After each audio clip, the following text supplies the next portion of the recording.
Hello and welcome to the fourth edition of the Drunken Reverse Top 50 NBA Draft. I can't believe this is 4 years that we've been doing this, guys.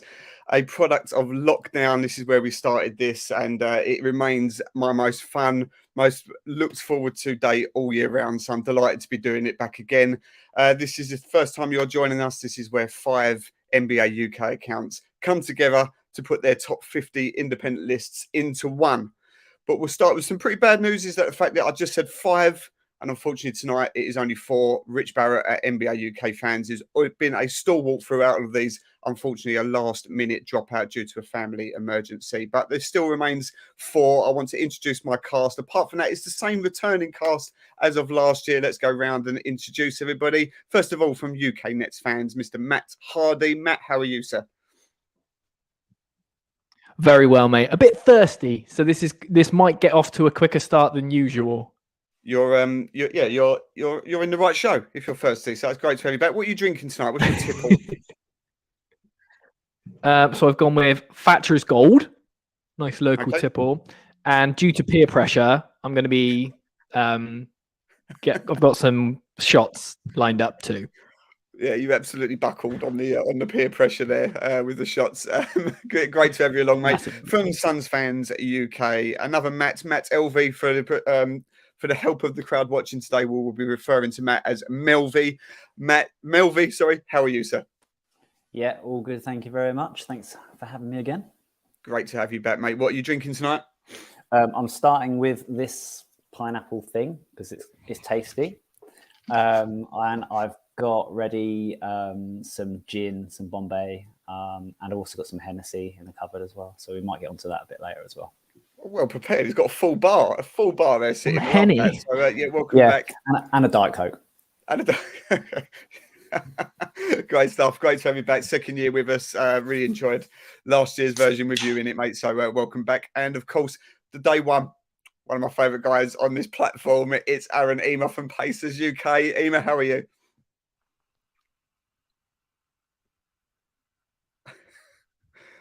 If we could hear you. He can't unmute himself. He can't unmute himself. Hang on a minute. Mute button. There you go, mate. I didn't know where the mute button was, guys. I thought you had to do it for me. No, I'm good on not knowing where the mute button is.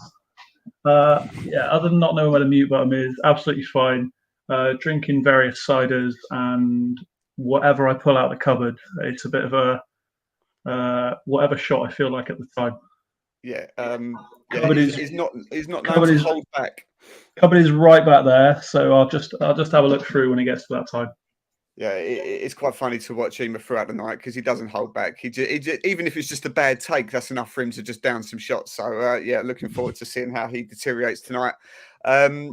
Yeah, guys, so this is the reverse top 50 draft. If you're watching we are streaming this live on Twitter and YouTube. If you're watching on my Twitter feed, thank you for joining us. Hello. But if you want to get involved in the comments, if you want to, be a part of this, because you will want to be a part of it, because there'll be some horrendous takes in it, then head over to Miami Heat UK TV, because we will feature your comments. We will say hello. Get involved in the chat because it makes it much more fun as we go along. If this is your first time with us, let's just explain some of the rules and regulations. Let me just make sure I've got the right thing here. Hang on a second. There we go. Okay, so this is a linear draft, which means that we'll be going basically 1, 2, 3, 4, 5, 1, 2, 3, 4, 5. We're not going to be going snake. I've done that in the first year and it caused me nothing but aggro and confusion. So we're not doing that anymore. The draft is done in reversed order. So we start at 50. So there gets to a point when you start to fill these players up that you have to start thinking ahead of how many players you've got left, because otherwise you end up with a disastrous scenario where, for example, in year one again, we had too many players and we forgot to include Anthony Davis, who remains one of my favourite things doing this. So that's the sort of thing that we've got to be aware of. The players can be fluid in their picks. So all 4 of us, or as there is now, all 4 of us, we have done our own top 50 pick. We're putting these all into one list, as we said, but you don't have to go if you're on picking number 45. You don't have to go with your 45. If you think someone's been missed that deserves to be in, you can go back and put him in if you think he doesn't deserve to be higher, etc. So you can be fluid with your pick. As we've just said, 5 opinions are going into one, so it'll get pretty messy. Once a pick is in, it is in. There's no going back. There's no vetoes or anything like that. We've had some horrendous players. We've had Gary Harris make this one year. We've had Alex Caruso make this one year. We had Cole Lowry in at 36 last year. You know, it's things like that happen. So once it's in, we can debate it. We can take the piss, but it's in. There's no changing it. If there's some penalties, if there's a pick that nobody else has had, then there's a penalty shot. So if someone goes in, nobody else has got them in their list, that person's doing a penalty shot. If you pick a player from your own team, then you have to do a shot. It's called a homer shot. And we will do a shot at the end of the night, a penalty shot for whoever the worst pick of the night is. All makes sense, guys. Crystal.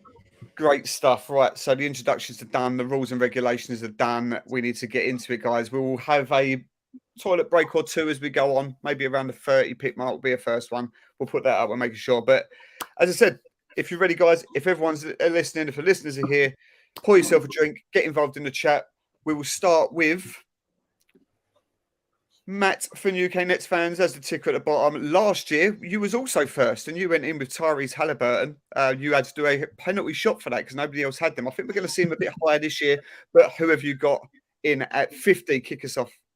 So to kick off, and I know I had this last year, but I always do feel a pang of pride that I get to kick this glorious event off. And I've gone with someone who's taken a drastic fall in the rankings, and I've got a sneaking suspicion that Elvie's going to be quite happy with this, but I'm going to go for Rudy Gobert. He has fallen off a cliff, moving to Minnesota. Turns out if you surround yourself by other defenders, the defensive sort of duties get shared and it's not all on you, so you don't get to pad those stats. Number 50, Senor Rudy Gobert. Mate, I am so happy that we've started with Rudy Gobert. This is brilliant because I've always hated Rudy Gobert. I've had arguments on every single one of these about how high other people have had Rudy Gobert. I begrudgingly put him in at 36, but even then I was a bit like, that's too high. So I'm really pleased that you have started this as 50 Rudy Gobert. Melvi, what do you think, mate? Well, he was my 50 last year because I hate him, and he's even worse this year, so he wasn't even in mine. I don't even think he was in my honourable mentions, to be fair. I think also what's coloured my opinion of him is that the amount of stuff that the Jazz had to move to get him as well, and he's just really just not lived up to it, and he's just completely battered the trade market for a whole offseason, a whole kind of trade cycle or whatever you want. So yeah, it's the Suns could have had Durant last summer. It became, as you say, the benchmark for bad trades, and that really annoys me when it happens because other people shouldn't be penalised for another bad team's decision. So that happened. Ema, what did you think? What do you think of 50 Gobert, and did you have him any higher or not at all? You had him the highest of anybody here. I'm ashamed. And you dislike him. I don't know if you dislike him more or less than Melvi does. But I think what Matt said about his trade, it was too much by a mile, and it's in that position where I think center is the position you can get the best value from in the league right now. There's a lot of players who are on really good contracts who you can get a great deal for. You're like Clint Capellas and Steve Adams, like guys. So paying that much for Rudy Gobert when you already had Towns there, just logjam at that position. So silly. So, yeah. Where did you have him? Mid-40s. Okay, so we're all singing from the same hymn sheet, and we're all very happy that Gobert is down low. Very pleased with that. So good start, really pleased. Good. Right, over to you, Ema. Last year was Marcus Smart, which he wasn't happy with last year. Marcus Smart shouldn't have been in it, and yeah, he won't be in it this time. Unfortunately, Rich isn't here, but to back it up. But this one I'm flipping between two guys. Let's go with who I've actually got at 49, and some people may not like it, but there aren't many fans of this team anyway. LaMelo Ball. Okay, I understand it. I understand it because the guy was ascending to, quite an exciting place, a very exciting player, tons of ability, but we've not seen a lot of it this year, mainly due to injury, etc. And obviously Charlotte being dreadful. So I wasn't a million miles off of that at all. I had him at 41, and even that I had him thinking that was perhaps a bit high. Matt Hardy, where did you have him? Or didn't you? I had him at 46. Okay. So not too bad. I rewatched our thing from last year, and I said he's one of those kind of arrogant, swaggery players, but you don't hate him. And I figured out why that is, and it's because they're never going to beat you, so it's fine. Like it's not one of those players. It's not one of those arrogant players that rubs your face in it after a loss because he plays flashy basketball, but at the moment, obviously injuries and whatnot, it hasn't translated into winning, so it's kind of it dilutes it a little bit. But yeah, had him at 46, so no problem with him going at 49. Good stuff. Melvy? 46 as well. This is good. It's a good start. Liking it. Well. Great stuff. Okay, yeah, good. Happy with that. Okay, over to me. We're agreeing far too easily so far. Last year was Tyler Hero. I got some stick for having Tyler Hero in. Sixth man of the year. I was told that he wasn't a starter, so he can't be in it. He is a starter now, but he's not going to be in it this year. He wasn't even my honourable mentions. And that's not to say that he's had a bad season. He's actually been okay. It's just, and I think we're going to say this quite a lot during this episode. I think that it's just that the talent is so good, and there's been so many breakthrough talents this year that even people that have been fine, for example, like Tyler Hero, they're not even going to be in with a shout this year. So, yeah, he doesn't make it. I'm going to go with somebody that I think, I don't know how you're going to feel about this, but I think he deserves a spot. It's a newbie. We've never spoke about him before, but I think he's having a fantastic year, and he's a pivotal part of Milwaukee's success, and that's Brook Lopez.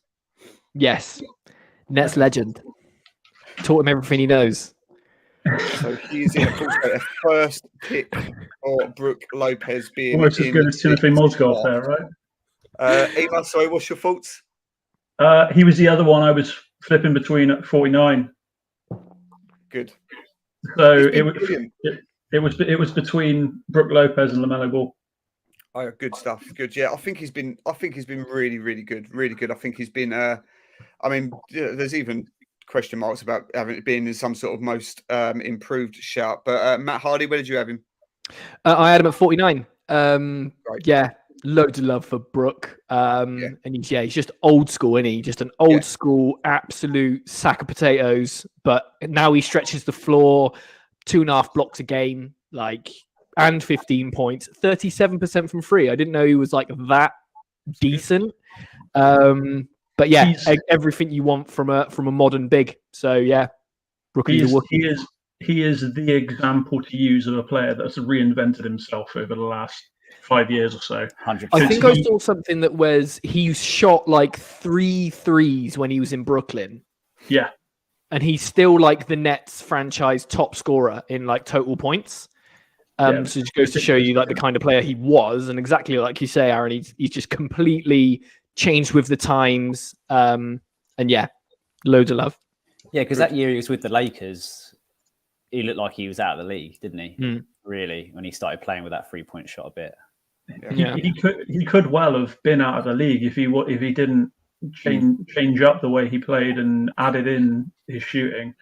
I'm just trying to find his shooting now, but it's a guy that Ben Simmons needs to go and ask some questions to, really. Well, we're not mentioning that. That name won't be mentioned on this stream.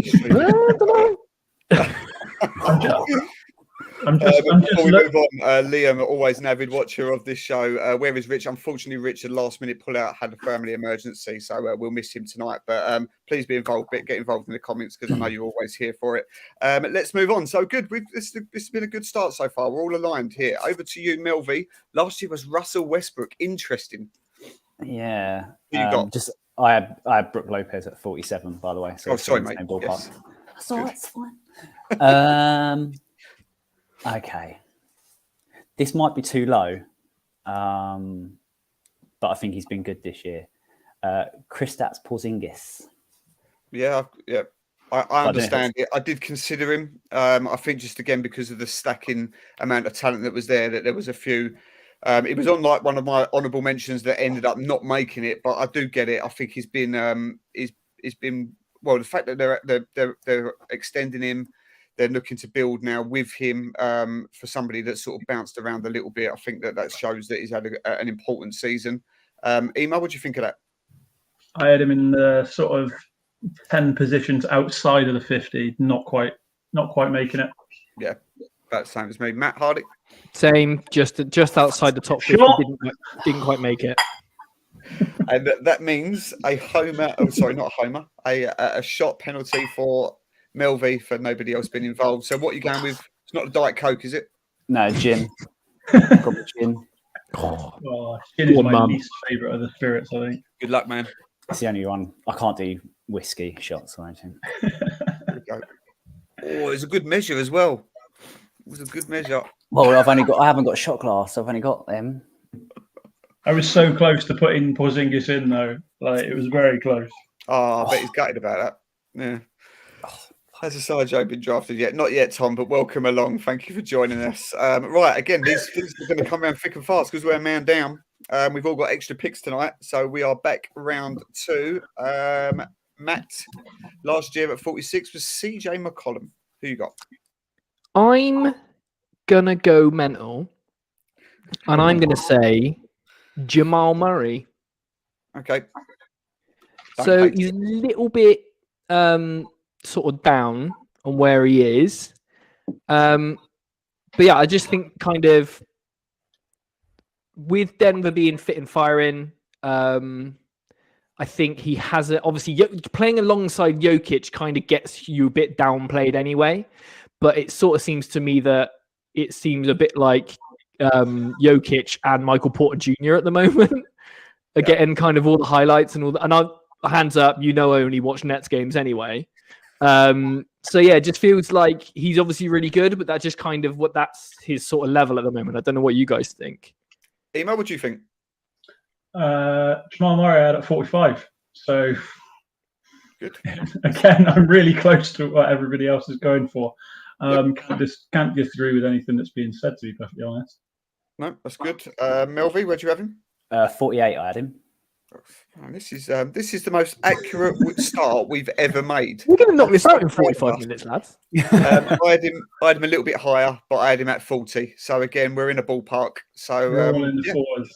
And it's just like you said, it's just he's not regressed, he's not got any worse. It just feels like the landscape of the NBA, there's just loads of different players that are just kind of moving all over the shop. So I think that's the why when we were he started slow, didn't he, early in the season as well, like coming back from the injury. And when I looked, I was like, I didn't realize he'd been averaging like 20. I thought it'd been less than that. So, yeah.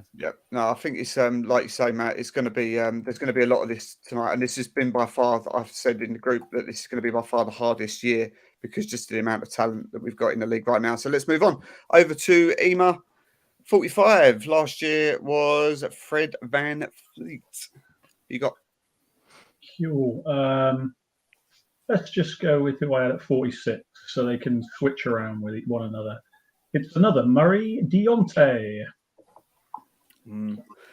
Yeah, it's tough for me because I don't like him at all as a person. Or I don't really, and also I just don't like the whole thing in the summer league. Really, was it summer league? Not summer league. Oh yeah, really pissed me off. I can't even remember who it was, but really, I think he's talked a lot for somebody that's not achieved anything. And I know you could say that about a lot of people, but I really think that it goes around telling people to be humble and he's not being humble himself.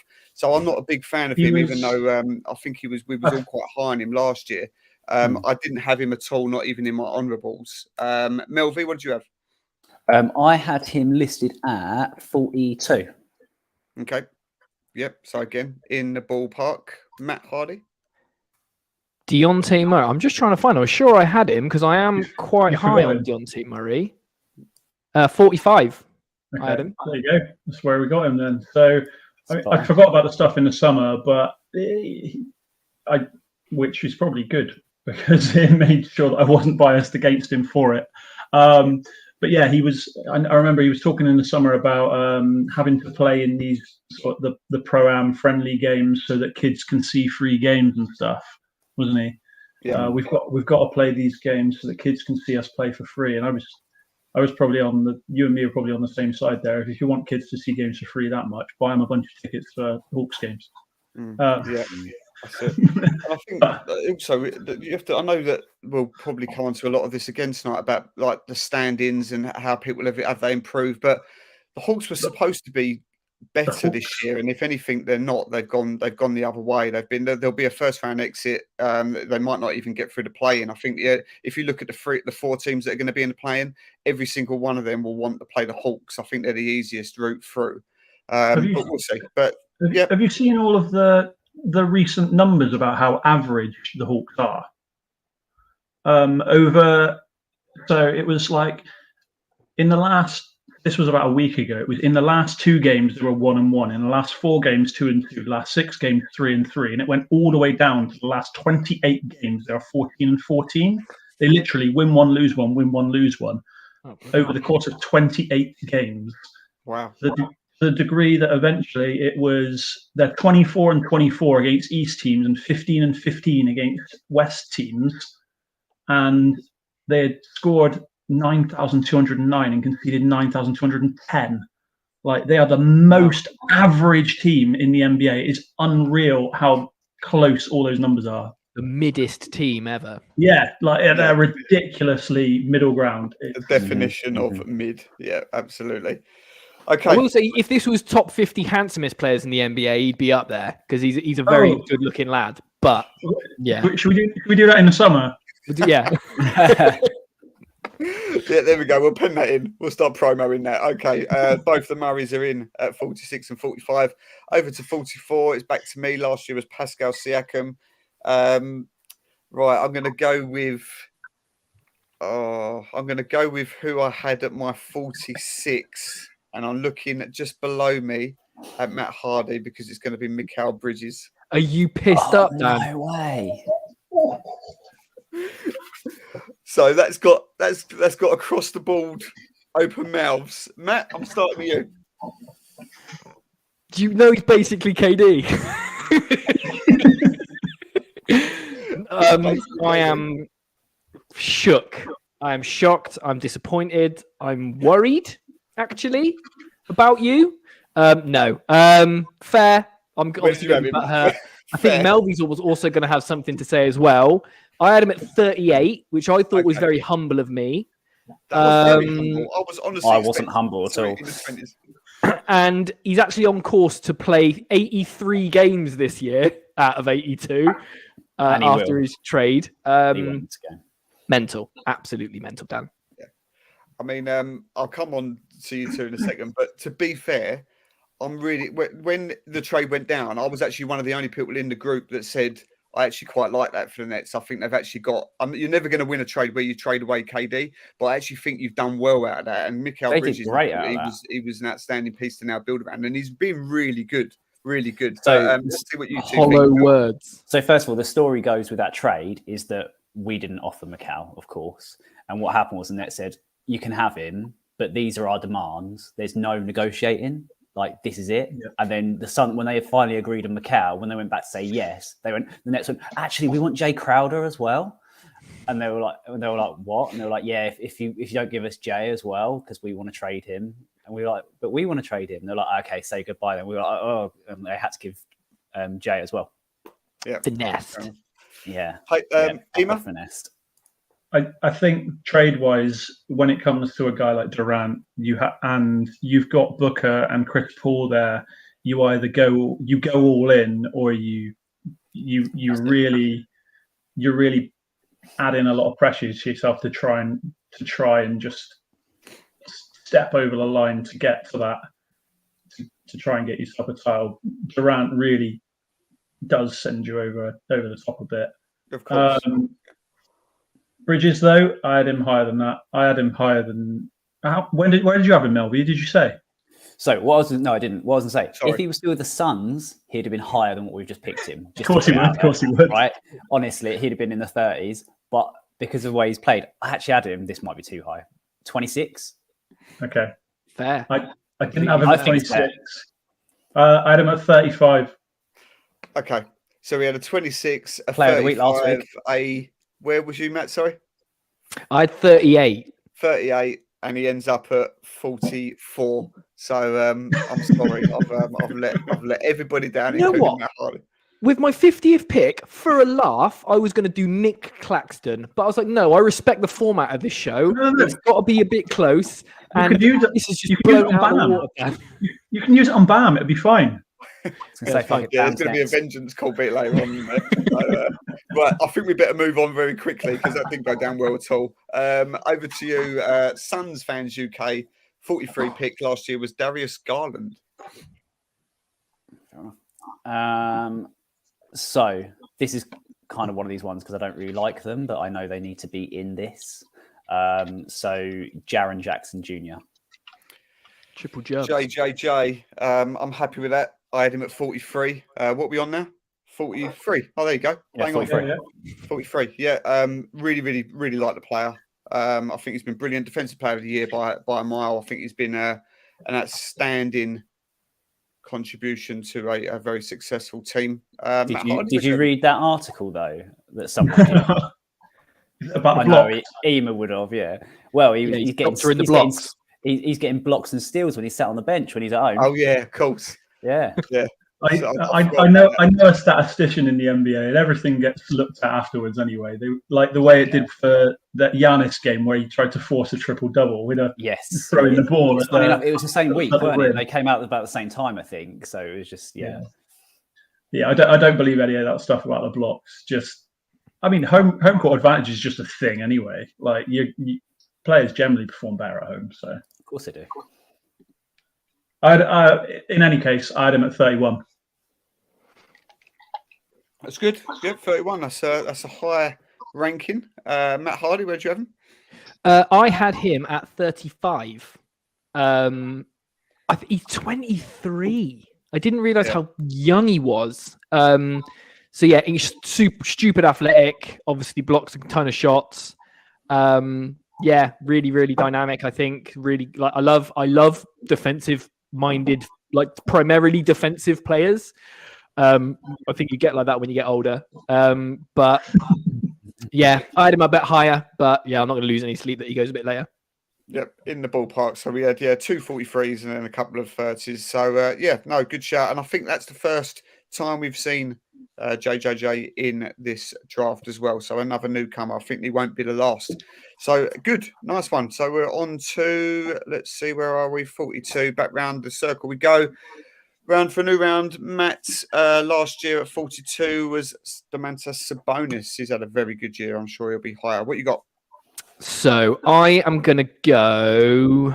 See, this is where my picks have started spreading out. I've had some that are in mid-30s, so there are some that have not been picked but could be picked quicker. I'm going to go with someone who I want to be included, but I don't want him. I'm happy that they're going to stay here. I'm going to say Zach LaVine.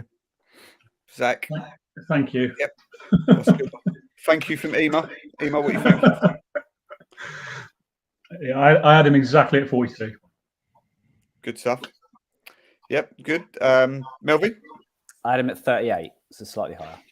I had him at 37. So we're we're all within the right ballpark. I think the Bulls have been a strange one, haven't they? Because it's basically they run it back. And they was a 1 seed for a long part of last season, and they've just been a bit of a catastrophe this year. But whenever I've watched them, Zach's always been good. But you always know what you're going to get from him. He's athletic. He's a scoring machine. But that's basically all you get. It's just basically a very one-sided, one-way player.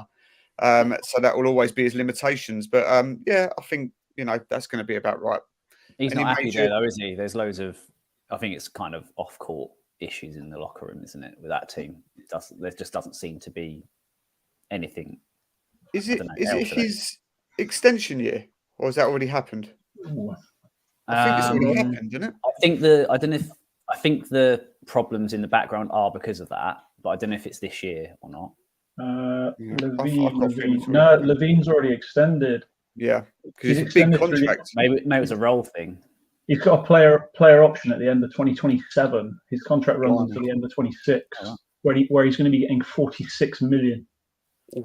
Yeah, that's That's not going to look nice at the end of that contract. Not that many contracts do look good by the last year because they're always high and horrendous. But yeah, that's going to hurt that one. So yeah, good luck, Zach LaVine in Chicago for a few years. Round we go to you, Ema. 41 was DeAndre Ayton. Who you got?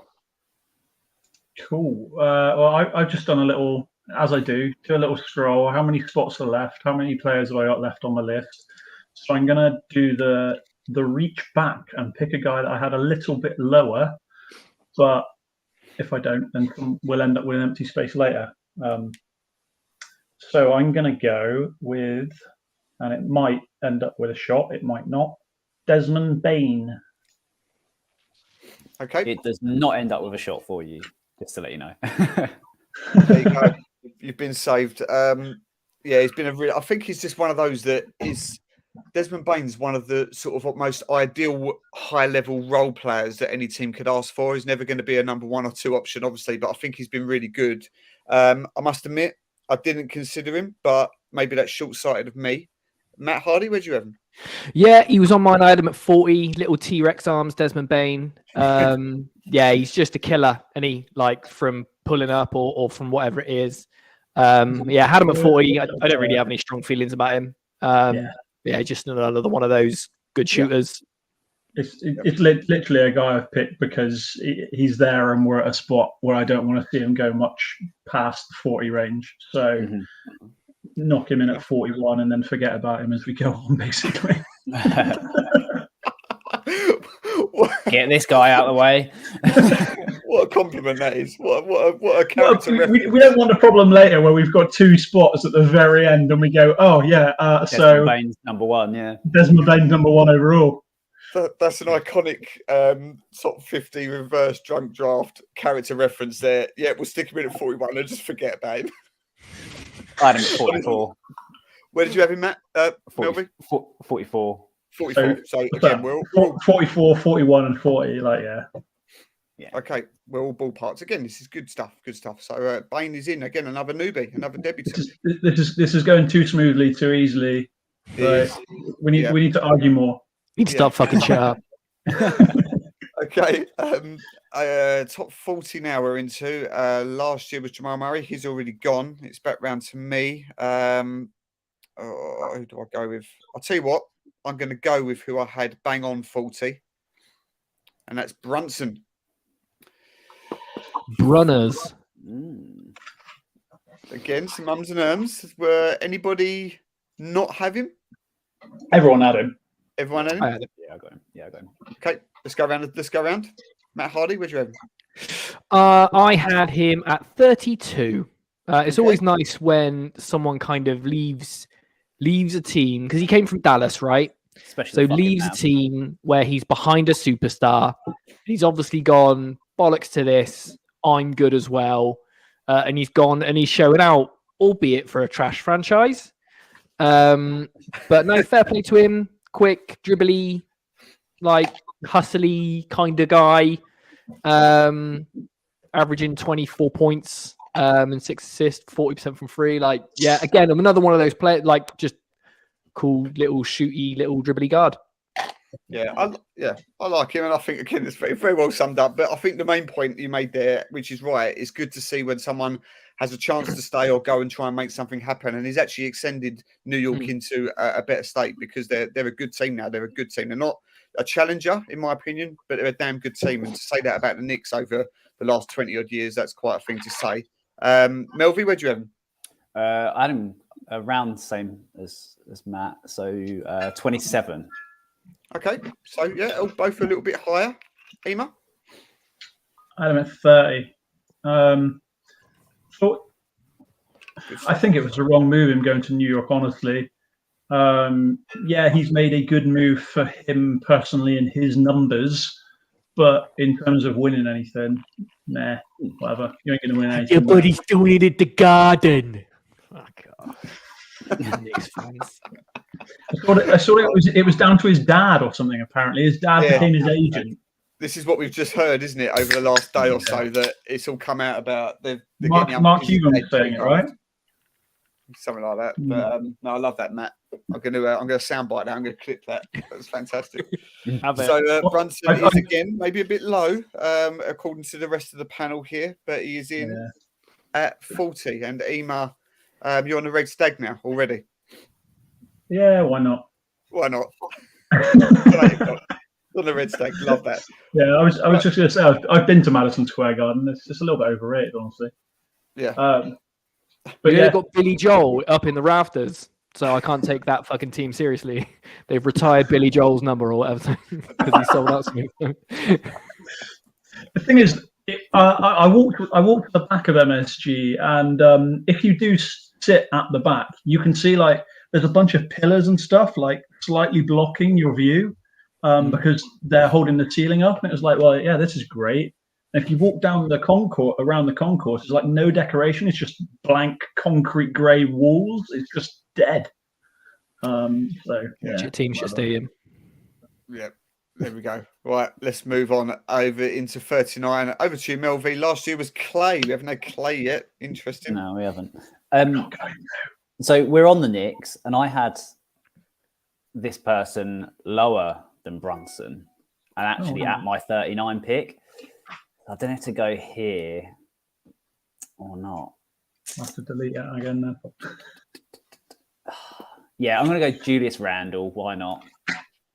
Julius is in. Was he an all-star this year? He was, wasn't he? Yes. Yeah. Mad. Richard says Anthony Joel Sander will not be tolerated. I hope for Bobo in this draft. You never know. We probably had worse. Mate. So if we end up with too many spots left at the end, like. So there we go. We've had a Brunson Randall double. I did have Randall a little bit higher, but they were in the same ballpark. I had him at 35, so we're not miles out. We're only 4 picks away. They've both been good, haven't they, in their own right? So I don't think that's a bad shout. Randall I was going to say Randall had a shocker last year, really. Yeah. So when you compare it to last year. Sorry. Yeah, he did have a weird season. He didn't get in last year. We didn't pick him last year. We left him out. No, we didn't. Did we leave him out last year? Yeah, because he became a little bit of a meme in our chat where it was we don't even mention Julius Randle's name. Yeah. Did you have him in, Nima? Yeah, I had him at 34. Mm-hmm. Matt Hardy, where did you have the New York Knicks player? Funnily enough, I had Julius Randle 1 place ahead of Brunson, but I had them 31 and 32. He's weird, right? Because he's quite streaky as a shooter, although he's quite good shooting, but he kind of blows hot and cold. He does this weird bully ball thing, but only if people are like 6'5" and shorter. And yeah, he's just incredibly temperamental. But when he's good, he's good. And when he's good, the Knicks are good.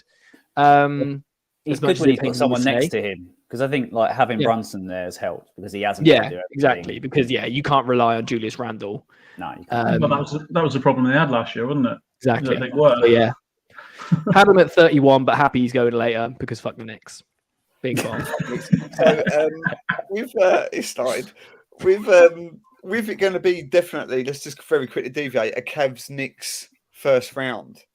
The Knicks are obviously very defensively good. They're more organised now. Would they cause the Cavs a problem, or is that straightforward? They get battered. Yeah. Cavs are too big. Cavs are huge, and they've got Mitchell Robinson, who thinks he's fucking Shaquille O'Neal, and he's just going to get absolutely eaten alive. And then, obviously the guard play that the Cavs have got as well, they're going to absolutely mop the floor with everyone else. Yeah. Julius Randle will throw a chair. His kid will cry again, and then on to the second round. Oh, man. I'm signing Matt Hardy up to a 10-year contract on this thing. I fucking love it. It's brilliant, especially when we're talking about the Knicks. It's fantastic. What I love as well, and I'll get this in now, the Knicks have had their best season in, 20 years? The Nets have been a bonfire since January, and they're 4 games ahead of us? So it tells you everything you need to know. Yeah.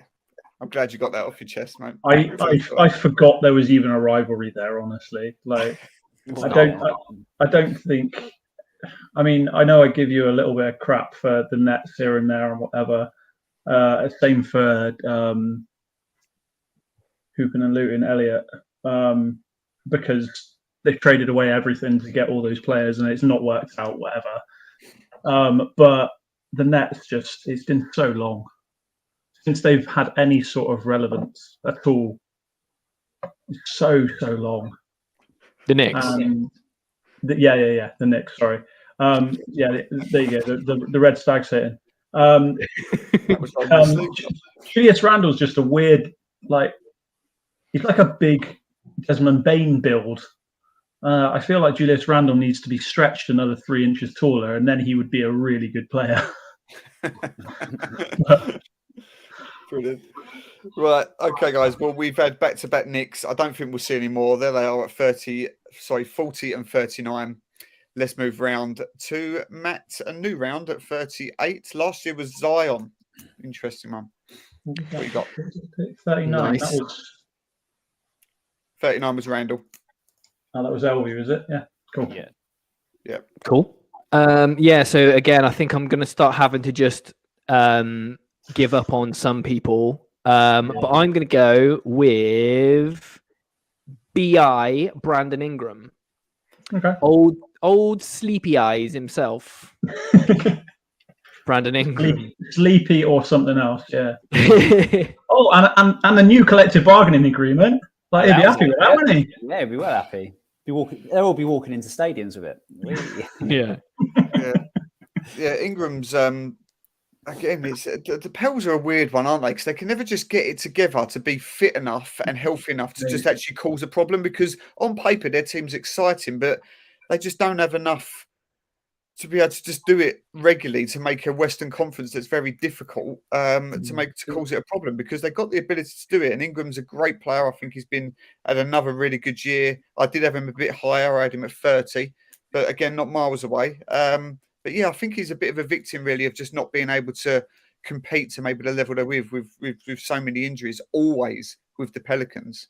Melvie, what do you think? So they've been better recently. They kind of, obviously, you put your offense around Zion and then he goes out. It's just taken them a little while to move their offense back to what it was like, say, last year when they played against us in the playoffs. They really did well against us, and they've got back to that now. Obviously, having Ingram back and him playing really well has helped. I had him really close. I had him at 36. Okay. So, yeah, there or thereabouts. Was it? He wasn't an all-star this year, was he, Ingram? No, not this year, no. Ema, what do you have? Brandon Ingram, I had 2 picks later at 40. 40, okay.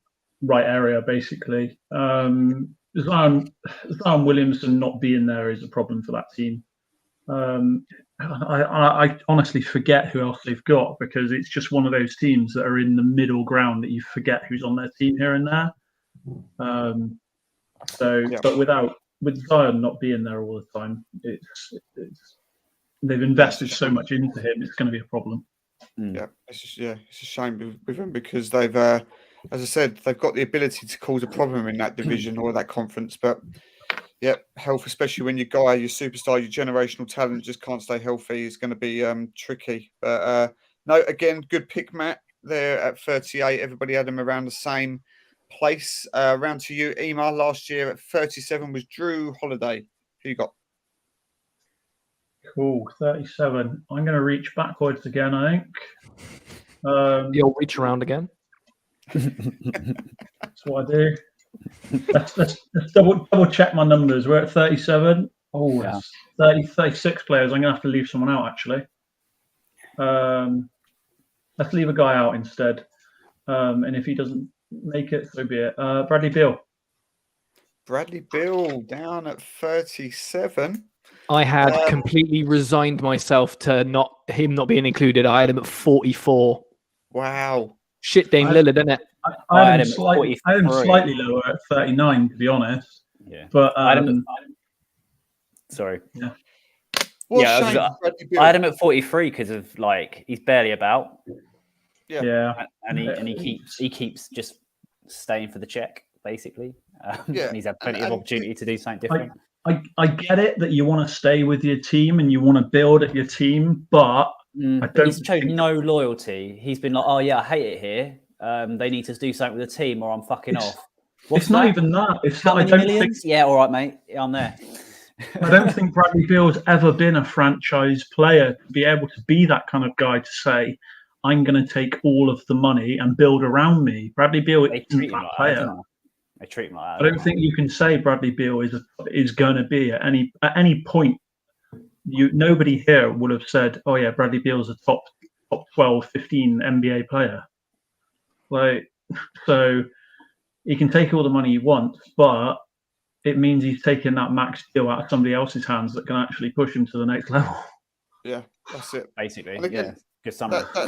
That does become the problem with the max contracts again, because you're taking all the money and you're showing your loyalty, but you're with a bad team. I saw today that apparently Tyrese Maxey is going to get a max deal now from Philadelphia. Wow. Is he on anyone's top 50 list? Fucking hell, I'm going to get a max in a minute. Yeah. if Maxey can get a max, then I can get a vet's minimum. I think I'm actually going to start pursuing the Heat about that. But yeah, I think Bradley Beal is one of those reenactments, Dan. They'll be all over you, fella. I think so. I think I've got a shout.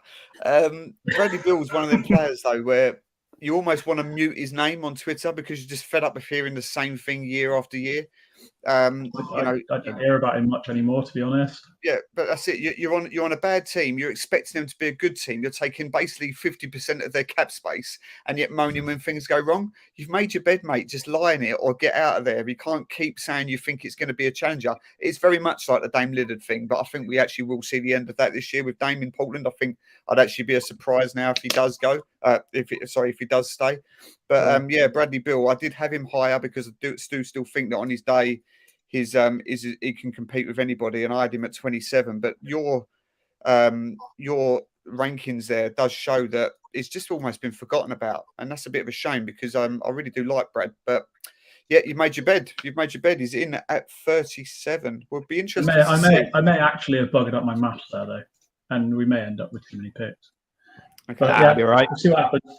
I'll tell you what will happen. It'd be interesting when we do this next year and where we think when we come back to 37, last year was Bradley Beal, where he'll be, because he'll either be a much higher or he might even be dropped out. It's going to be we had him at 22 last year as well. That's what I mean.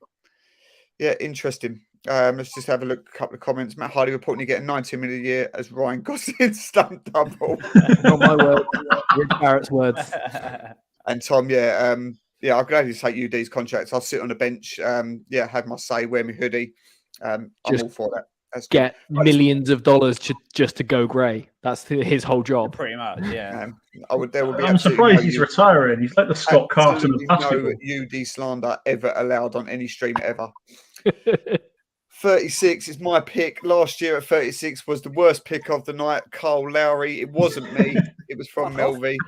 He had the penalty shot last year. We included him at 36. He got laughed at for that. Can we just go back to that? I was just going to say, I still can't work out how I did that. I was thinking about it. I looked at my list. I was like, how the fuck did I do that? Right? I reviewed the tape. Was the NBA 2K ratings? No, that was a joke when I said that the other day. And plus, 2K did a massive update. It took like 2 hours, so I didn't play it. But no, I don't know how I did it. I still don't get it. I was looking through Basketball Reference the other day, and I was like, just like how I must have looked at like a really old season or something. I do love the fact it's been on your mind for a year later. That's good to know. Yeah, you don't have him this year. We don't even. If anybody has him this year, we've embarrassed ourselves and we'll call it a day. We won't do any more of these. Bring in the veto rule. Yeah. I'm gonna have.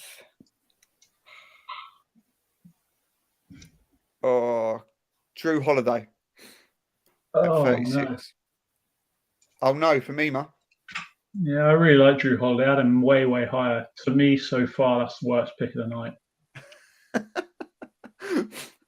Okay, well, I had a couple of nods from the Mats. So, Matt, what did you have him? I had him at 29. So, yeah, I'm starting to chip into my 20-somethings with some of these picks. So, it's going to be an interesting night. Yeah, you must all be forgetting some players if you've got Drew Holiday that low. Yeah, to be honest, I've got probably 4 or 5 players that I've just gone. they're not coming in now. And that might be a bit harsh on Drew, but it's in. Melvie, what do you have? I had him at 33. Okay. So we're not miles out. I did actually have him at 32, but yeah. One of the few Milwaukee Bucks I don't hate with a passion. Yeah. I've always liked Drew. I think I remember us saying this last year. When you look at what the Bucks had to do to make Giannis stay, and that was basically mortgage 4 or 5 years worth of draft picks to go and get Drew Holiday, who will just give you that stability and that defensive, two-way. Let's be on a two-way threat, and they've been a force ever since. So it's been absolutely worth every penny. So that is perhaps a little bit harsh. I think at 36, I did him at 32, so not miles out.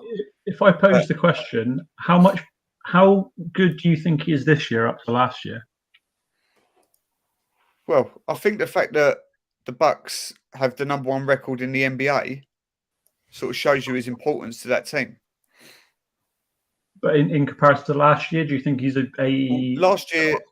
Have we already had him? Because we already came in last. This is what I'm going to let you know afterwards, after you answer the question.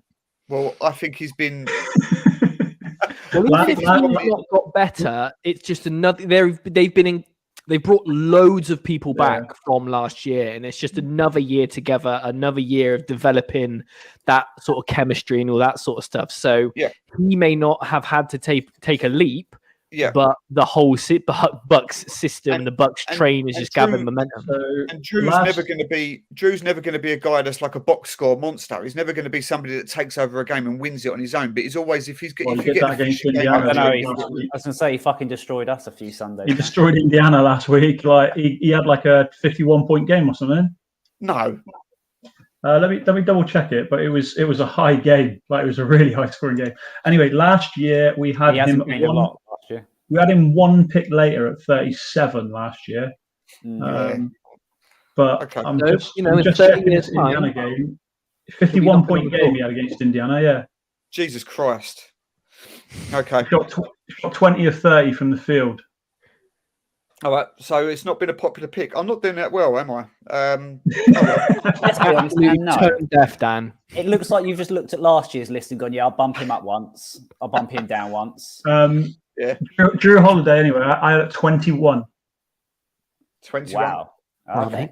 Marion. So we had 21 Drew, and then we was relatively close. I think the others were around the sort of early 30s. So he's in at 36. It's in now. It's done. And I'm going to quickly move on. Over to you, Melvie. 35 last year was LaMelo. He's been done already. All right. So I'm just going to go with my actual number 35 pick. I don't know if this is too low or too high, but they've been injured for a good part of the season. Karl Anthony Towns. Yes. I love that. I love the fact that at last, after all these years of me putting my agenda higher on the list, the fact that we are now going to have, hopefully, Bam Adebayo above Karl Anthony Towns. So, yes, I'm absolutely for that.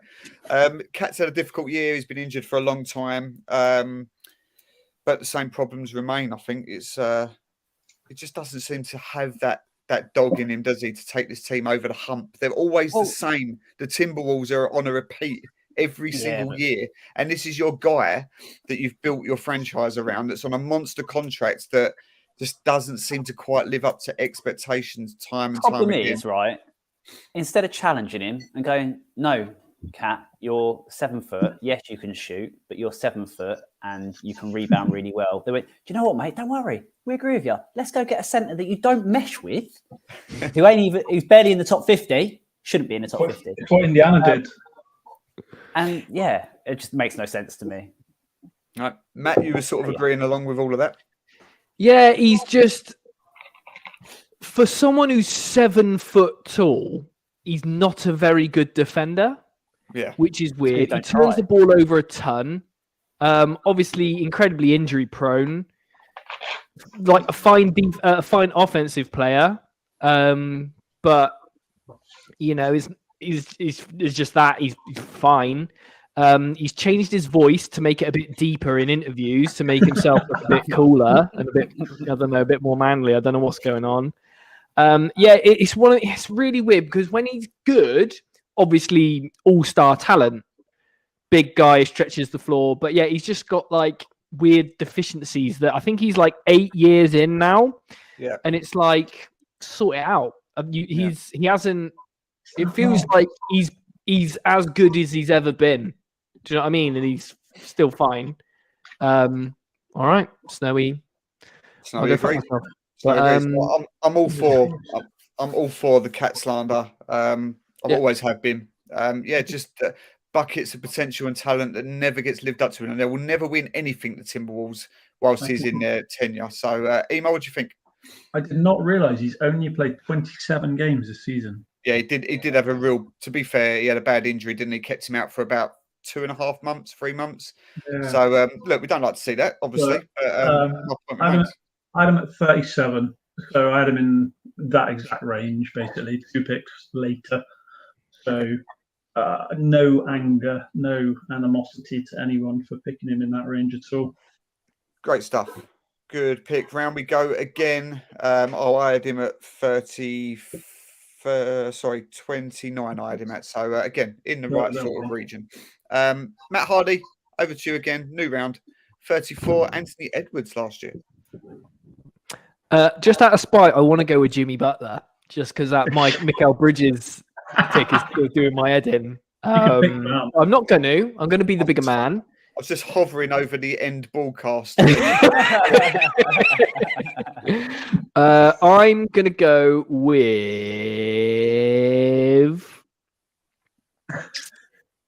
Evan Mobley. Oh, thank you. Again, like he feels like a less Hollywood Karl Anthony Towns. Again, just some big unit who's fine. But I'd be fucking mint at basketball if I was as big as him as well. Emo, if you hadn't picked him, I would have had to pick him because of just looking at the empty spots we've got. I think if he didn't go now, he'd end up accidentally going number 1 overall. because we'd end up with a blank space at the end, and we'd have to just one of these 20 and 10 guys. But obviously, the good thing is that he's gets rebounds and blocks and stuff, and he's only 21, so he will be absolutely mustard in a couple of years. But this particular moment, he's a 20 and 10 guy, and he's hopefully he's one of those guys going to actually develop and move forward. But there are obviously players we have seen who have fallen back, like the previous pick, Towns, who didn't push on and move into those top 10 like was expected of him. So Mobley hasn't got the expectations Towns has, so maybe that works in his favour. Yeah, no, well summed up. And I was aligned with you. I had him just one place higher at 33. So good stuff. Melvie, what do you think? Forgot he existed.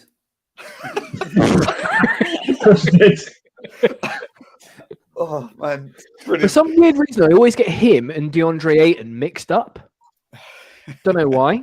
In hindsight, God, that's an interesting one. I absolutely love that. That's superb. Just like quite big basketball players who've got a pretty beige personality. Do you know what I mean? Just nothing really about them. I love those basketball players that have just got nothing to them, though. They just play the game like the Kawhi type. They just. But I think what Matt means is people that they don't actually know what they're doing. They got given a basketball because they were tall when they were 13. And they don't have a clue what's going on. Oh, I caught the ball. Well, that's a lot. That's a lot of the big guys, though, isn't it? Like, go get it. Get the ball. Embiid only started playing basketball when he was like 16 or something. So. Oh, did you see his quote the other day about learning to shoot? Yeah. I've got it. I saved it on my phone. I had to. It was. For the viewers that haven't seen it, essentially he was saying like he couldn't. I can read it out. I've got it. Man. Read it out. It's amazing. Let me find it. In my opinion. Carry on talking. I'll interrupt you when I find it.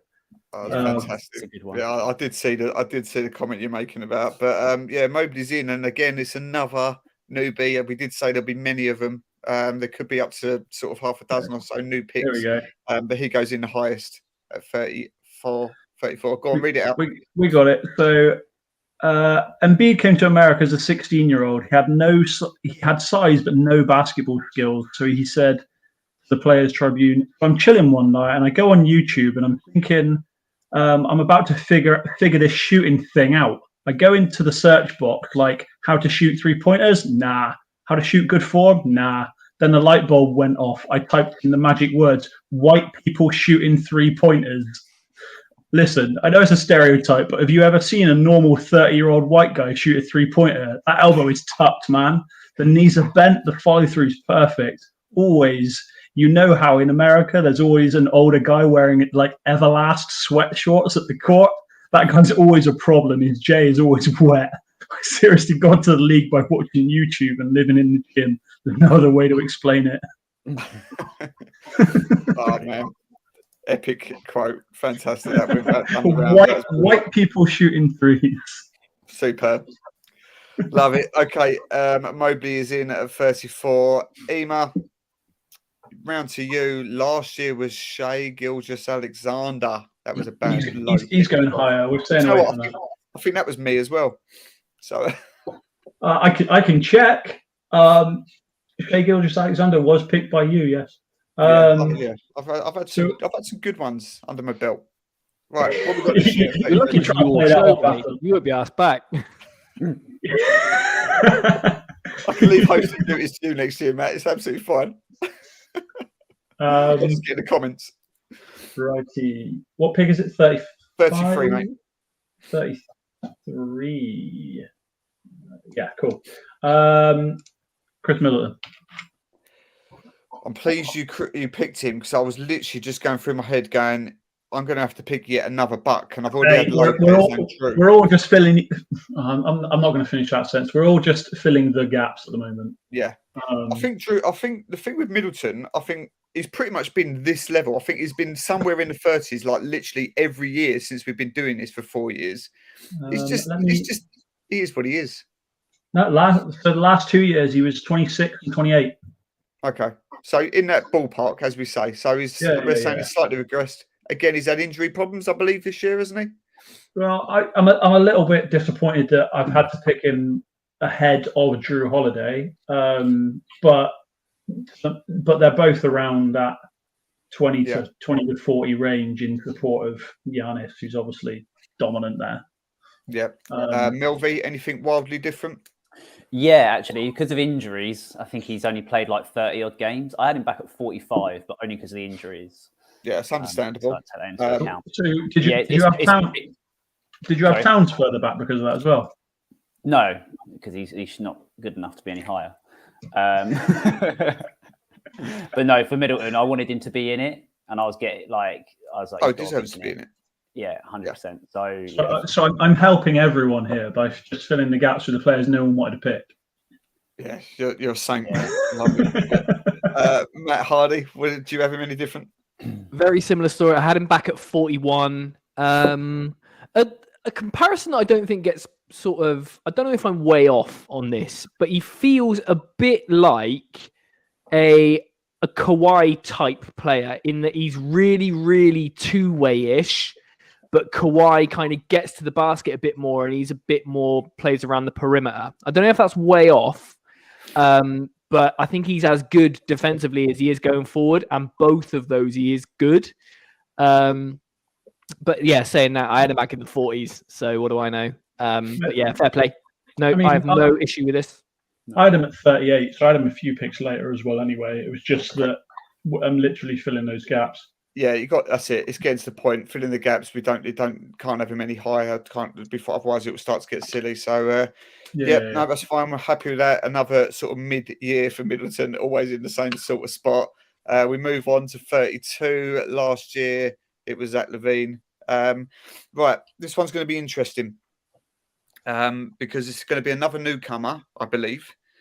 And he's had a fantastic year, an absolutely fantastic year. And I'm starting to worry that if I don't pick him, or if it might start to get a little bit too high. And I'm going to go with Lauri Markkanen. Okay. Wow. Held up the L because I knew it was coming when you said he's a newcomer. Yeah. So what do you think, Ema? Lauri Markkanen in at 32. What do you reckon? I had him at 29, mate. So you've got him in the right range. Yeah, I mean, it's been quite incredible because I remember tweeting many of my horrific hot takes that when that trade happened, I said, if I'm Miami Heat, I go and throw a pick and go and get Markkanen out of there because he's not going to be part of that rebuild. And he's had like an all-star season. It's just it's been incredible, actually, hasn't it? I mean, Utah have fell off a bit since. They have, yeah. But because what was their record at the start of the season? They were top by a long way for a while, and now they're way behind. At one point. Yeah. No, their start to the season was great. They were at one. Yeah, but it doesn't. The thing is, as well, is he's won games on his own. Like that's the sort of thing. It's not like he's just been a good contributor. He's taken over games and won games, which is something you just didn't think was in his makeup. Matt Hardy, where'd you have him? I had Larry Markkanen at 25. Okay, so a bit higher. I just love how busy he is. He's just always getting around screens. He's a really good shooter. For a 7-footer to move around like that, I think is really, really cool. Yeah, I like him. I like the cut of his jib. Yeah. Jimmy's favourite player in all the world. Thousands of jerseys. Yeah, no, he's a good dude. Melvie, where'd you have him? I had him at 25 as well. Okay. So again, slightly lower, but at least in the right ballpark this time. So Markkanen is in at 31. We're going to do 2 more picks, guys, and then we're going to have a toilet break for a couple of minutes. Cool. So let's go round to Suns fans UK. Melvie at 31 last year was Ingram. Okay, so fill the gap for me. I'm doing the reach around a little bit. Fill in the gap. Yeah, I'm going to go. Fill in. Give him a reach Darius around. Garland. Nice. Darius Garland. The wrong reach around. Yeah. Nice. Damn it! It always happens to me. I mean, it's never happened to me. You're not good at reach arounds. You're not experienced at reach arounds. I'll have to do it a bit more often, obviously. Darius Garland. Let's bring it back on tone. Darius Garland is in at 31. I quite like that pick. I had him at 34. Ema? I'm not angry at it. There's 2 players I've got behind Garland, but Garland I've got at 32, so I've got him in that exact range. I've got him 1 pick off. It's just I've got 2 players still behind him on my list, so absolutely fine. So this game is really not our top 50; it's guessing Ema's top 50. Right? Why not? Eh? Yeah. Ema with his spreadsheet. I'll send you it after. Analytics. Yeah. Matt Hardy, anything wildly different? So I had him at 33. No, sorry, 34. Same as you, Dan. So yeah, bang on. So I actually had him at 34. There we go. Look at that. 3 of you had him at 34. It's better than his teammate, who we just, as Melvie said, forgot he even existed. So there we go. He's in at 31. Good stuff. Right. Let's come around. 1 more pick and we'll have a quick break. 30, top 30 now. Jarrett Allen was in at 30. Another Cav. What we got? Who's picking? You, mate. Me. Give me DeMar DeRozan. Had him back at 37. Bit concerned that he's either going to get forgotten or picked a little bit earlier than this, lower down. So it feels like a nice way to put him in. Yep, don't hate it. I had him at 28. It's been another season for DeMar. You can't really say much more about it. It's just been another season. Again, All-Star, I believe. Could be wrong. But All-Star. You know, every time I watch him, I enjoy watching him. He's just a likable person. He's a good player. But I just feel like we're going to say this for another 3 years about DeMar DeRozan. It's just, You know where you stand with DeMar DeRozan. You know what you're getting. Yeah, relate him when he goes to the Lakers next year. Yeah. Roll him off at 51 next year then. Yeah. Yeah. Melvie, do you have anything else? I have him at 32. There we go. We're all in the right range. Ema? I had him at 33. So previous pick, I said I had 2 players behind Garland. DeRozan was one of them. Okay, so the last couple of picks, guys, we've been 3 that were bang on and 1 were couple around. And Matt, that pick there, I think I was 3 spots out. Everybody else was around the same. So again, we're ticking the right boxes, right, guys. We are going to come into the top 29 when we come back. But let's have a quick toilet break. Let everybody refresh their drinks. You go and do the same. We'll see you in a couple of minutes.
Wow, wow, wow, wow, wow. I can hear somebody. I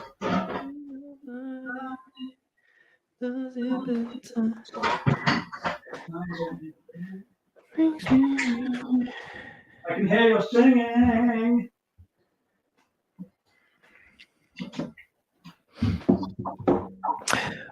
Right, I can see him popping off in the comments, and I know you can't really see me, but Liam, whenever Dan pops your little comments up, you're hench. I never knew you were so hench. It's crazy. So congratulations on how hench you are. Keep it up. Go exercise, people. Great.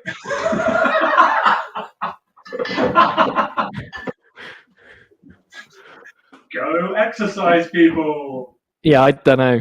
I was going to go gym, but that sounds like I'm telling him to go to the gym. And he doesn't need to because he's already hench, so it's fine. Go. Haslam of Stroud. Go on, Stroud. Up Stroud. Southwest Massive. Oh, yeah. Right. Let's move on to that if it comes to it. Well, why not? I don't have any money. How much is in the Jaeger pot? Oh, let's build it up, eh?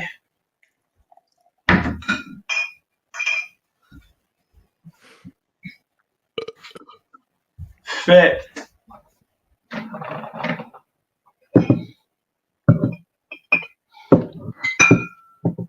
Still reckon Aim would win a fight. Man has no pain resistance. Yeah. What? I love that this toilet break still When a still slags off Rich Barrett. When a fight between who, Rich? Don't know. I'm not fighting. Well, I mean, I've met you in person, so You know me, mate. I'm not a fighter. you're a Kevin Looney fan. Yeah. Sorry. Yeah. The banner. I kept that in because I just thought Rich. The point still remains about Rich's bladder. So That bladder's not got any bigger. No, I think Rich is saying that about me. You, Rich. I think Rich is making that statement about me because of my cut off severed finger, basically. Right. If you don't know, look how hench Liam is. He's obviously got Anthony Watson there, who's a professional rugby player, and look how much hencher he is than him. Mad. Sorry, carry on. Photoshop. brilliant stuff. Right. Okay. Right, important question. Important question, refueled. lads. Important question, right? Go for It's it. Good Friday. How did you celebrate that today? Took the kids around the little Easter trail, nicked all their Easter chocolate. That's pretty good. I sent in some submissions to a comic book anthology. Nice. Solid. Yeah, but did you walk a goat like I did? Walk a goat. Yep. Paid to take a goat for a walk. You win. What?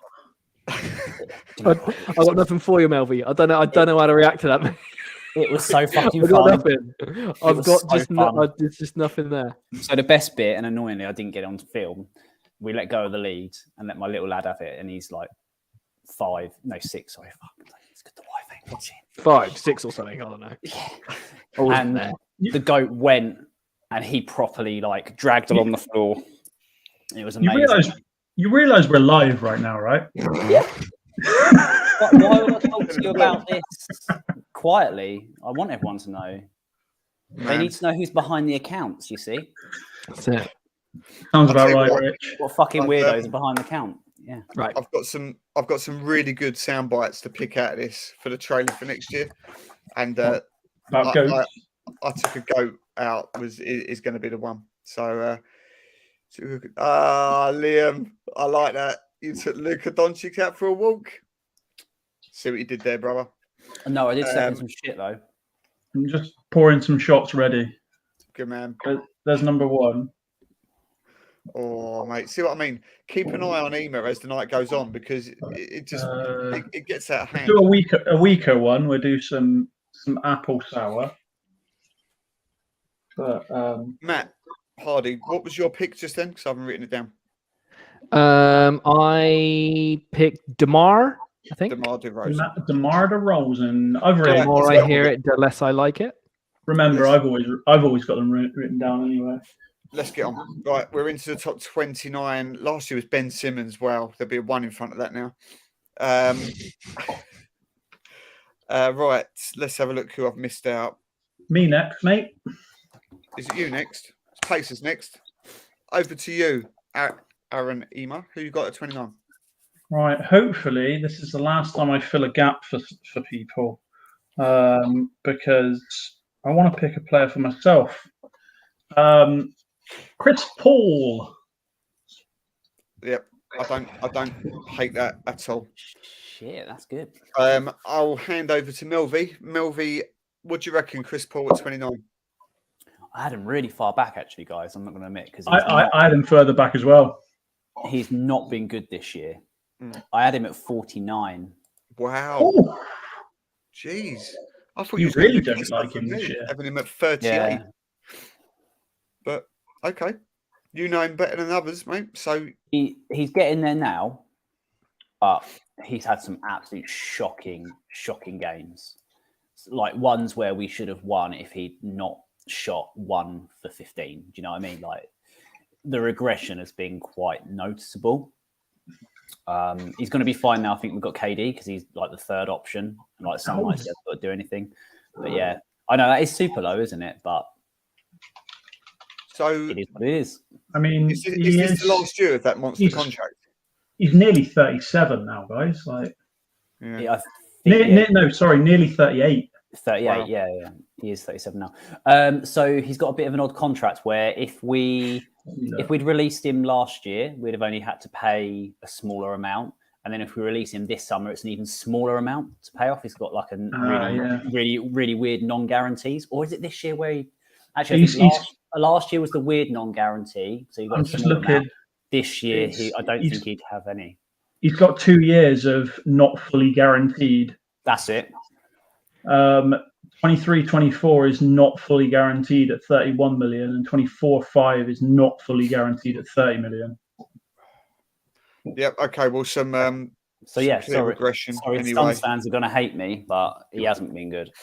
But there we go. He's still in it with a 2 in front of it. I had him later at 36, but again, just filling the gaps. Yeah, I agree. I had him filling the gaps as well. Half. I had him at 38. Matt Hardy, anything wildly different? I had him at 42. Okay. All on the same page. But I think it shows this what is kind mad. of season he's had that no one really knows where to put him, sort of thing. So you're telling me Chris Paul is better than Mikal Bridges? Let's move on. I had Bridges and Paul at 35-36 next to each other. But they have gone at 29 and 44. Yeah, it is. It is a yeah. Welcome It's to the pretty format. crazy when you look at that. Sorry, all right. They should Sorry be the for other way fucking it all around, up. definitely. That's why we do this. That's why we love do this. Mad. It's mint. Anyway, it's my show. Shut up. Right, 28. Here we go. 28. Oh, it's me. Last year was Demar. Right, I'm going to go with who I had at Demar. 27, and that's going to be Pascal Siakam. Ooh, 28. Okay. Yeah, ums and ahs. Matt Hardy, what do you reckon? So after a trade deadline of, I reckon we'll get Siakam, to replace KD in Nets world. I had him at 22. I Okay. respect his game. He's a fine player, but again, one of those that I don't really have any strong emotional attachment to. So yeah, fine. I'm actually quite happy that he went a little bit later. He's actually had a good season with Toronto. Toronto are a bit of a weird team because they've got so much overlapping skill set in their team. They've got, Siakam, Fran Fleet, Anunoby, Scotty Barnes, who can all go off in their own little way. And yet you put them all on court together and they're actually all pretty mid in terms of the team itself. So it's a bit of a weird mesh. But Siakam, I think, is still their biggest threat. Ema, what do you think? Siakam, I had at 20. 20. So I'm a bit higher. He's the best player Toronto have got, and I think there aren't many teams where your best player is that type of player. They need someone a bit more dynamic there to go alongside him. I don't think Fred Van Vliet is the guy to push them forward. So he's got to take on more of a load than he needs to for that type of player. Yeah. But 20 overall for me. He's all-star replacement substitute guy. So he was brought in to fill an injured spot. But he was an all-NBA at the end of last season as well. So, I mean, high caliber player.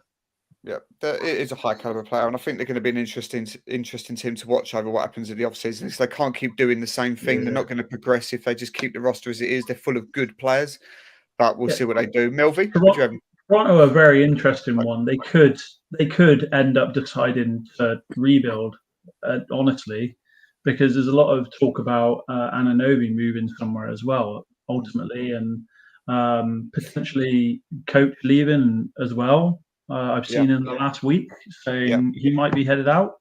So yeah, I heard that as well. Yeah, it is an interesting one because they've got 4 players there that if they become available, pretty much all the teams in the league will want them because they're high caliber players. But they don't seem to work together as a mesh because it's an overlapping skill set there. Melvi, if Siakam, Anunoby, and Van Vliet all become available, everyone's going to be looking around. Absolutely. Well, they kind of were, weren't they, mid-season? Like December, January time, there was rumours. I mean, there was massive rumours that the Suns were going to go after Anunoby or Siakam. I think they were talking about Ayton going and us having Siakam as like a small ball 5. I started looking into him quite a bit, to be fair, because I'd never really, once again, one of those players I didn't really care too much about. But I think he's been really good. I had him at 20 as well. Okay. So close, but perhaps again, consensus a tad low, but in a ballpark. He's jumped up heavily from last year at the very least. Yep. No, he's had a good year. 44 last year. Wow. Yeah. Okay. 27, Melvi, take it away. Last year was Dejounte Murray. He's dropped a bit this year. Who you got? Yeah. I am going to go with another Hawk, Trae Young. Yep, like it. So Trae Young was who I was debating with. I was gonna have him instead of Pascal. So yeah, I don't hate that at all. I had him at 25, so pretty much there. Emo went straight up with his arms in the air. You like it? So I was given a T to the screen to say pick Trae Young. I don't know if you picked it up, but yeah, I've got my chart over the screen. You don't want to look at our reactions. 20. He's the lowest actual realistic player I had left at 28. So yeah, completely content with that. It was really fun to watch him get kicked out of a game against Indiana a week or so ago. Yeah. He's just very unlikable, isn't he? Very unlikable. He relies a lot on he's that guy that stands outside the 3-point line and jumps into the defender to get free throws. That's why they changed the rules. Yeah, it pisses me off that he still manages to get some of those every now and then. Do you know my favourite thing was about him this season is when he played at the Garden and debuted his ice tray shoes, and they got decimated by the Knicks. That was really good. I haven't seen them. I didn't know he had a shoe. I didn't. Well, I think they're just like Adidas or something. Are they? Right, let's have a look. He got like custom ones, I think. But yeah, they were like New York ones, and they lost, which was good. I don't know if the Knicks decimated them, but yeah, that was really good. People blame James Harden for that rule coming in. That James Harden did it within the parameters of the play, whereas Trae Young, both of them do it. And Matt Hardy. Yeah, you know what I said about LaMelo Ball, where he's got that arrogance and that swagger and that confidence, but you kind of like him. Fair point. Trae Young is the heads to that tails. He's exactly the same sort of player, but he's just a little rat of a bastard. So yeah, I just don't. Yeah, he's one of those productive yet inconsequential, ultimately players. So yeah. Fine. I think I had him. I had him higher, so I had him at 23. But yeah, happy that he's fallen back a bit. Yeah, and again, I think it's going to be a question that the Hawks are going to have to ask: is he actually? He's not a number one option to take a team to a contending championship. And I know that they got to the ECF finals, Eastern Conference finals a couple of years ago. But yeah, I think that I don't see that being repeated anytime soon. So did Miami, mind. So. Yeah, well, but that's legit. What are you saying here? What are you saying? Are you saying that was a fluke? I will not stand for it. But, it was in the bubble. The Mickey Mouse Cup. The bubble was, mate. Yeah. What about last year though? So Trae, I think he's going to be another one. He could be the next so-called star that decides I've had enough. And there's been some rumblings there that it's not all sweet in Atlanta. So we'll see what happens. But I love that he's had enough of Atlanta. Yeah. Yeah. Fair enough. Right, 26. Over to you. Apparently 26 was Chris Middleton. Have I got that wrong? Last year, 26. Let me scroll through and see if I can find it. 26. No, you're right. Yeah. Chris Middleton. Okay, fair enough. Matt, what you got at 26 this year? First off, cheers. You said you were going to call him. Oh! Wow. Is that Thatcher's? What? Yeah. What was the Kyrie Irving? I was just thinking to myself, what's happened here? What have I missed? Was it a home shot? No. Was it somebody else? I didn't know. I thought, why is Matt doing this? Now I know why. Kyrie Irving down and I in.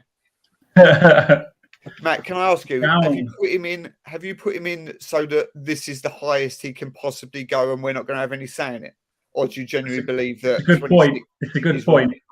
It's a little from column A. It's a little from column B. Not going to lie. I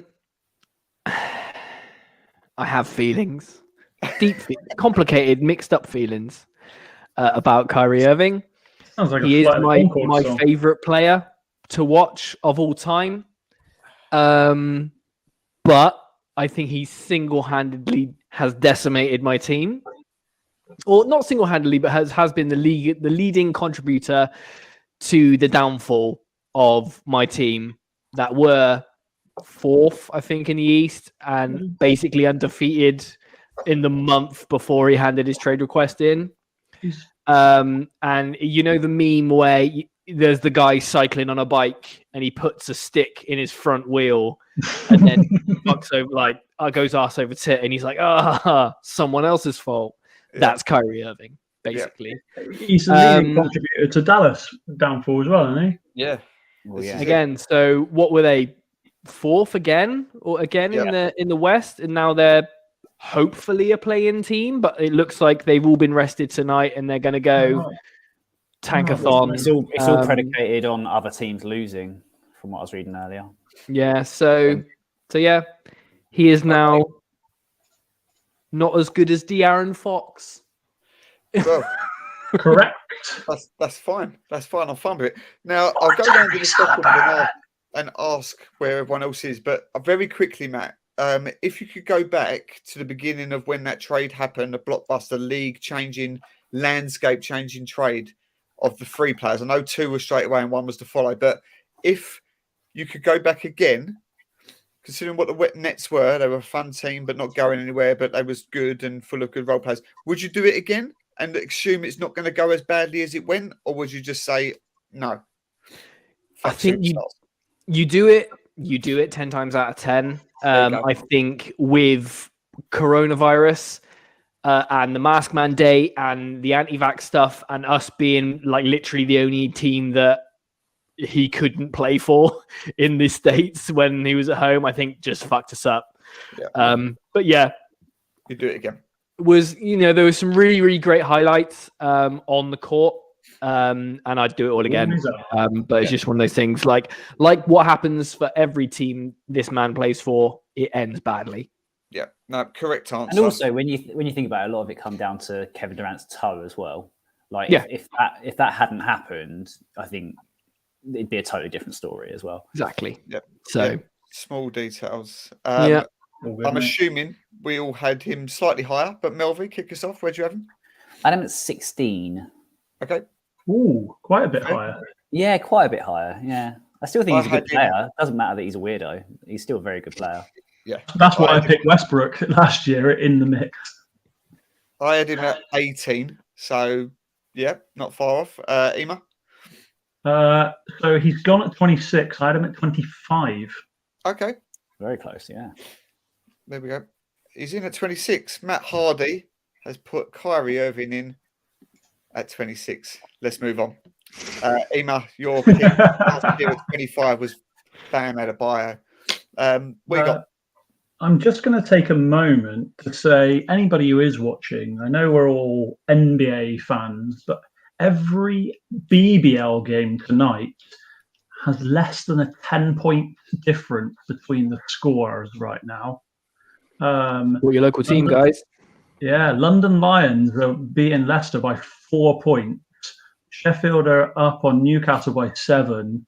Caledonia are up on Bristol by 5, and Phoenix, Cheshire are up by 2 over Manchester. Like, there's a really, really close, interesting games there. So if you don't ever go to really good BBL season. If you haven't ever been to any games in person, that sort of thing, like, it's worth looking out for. I know this season's right at the end. Playoff games are coming up. That'd be a real good time for your first ever game type thing, you know. So who's your pick for this number? We'll be. We got time. We usually spend 3 hours on this. Yeah, we're at the halfway point, and we're an hour and 34 in. So I'm just dragging out Dan's disappointment on my pick.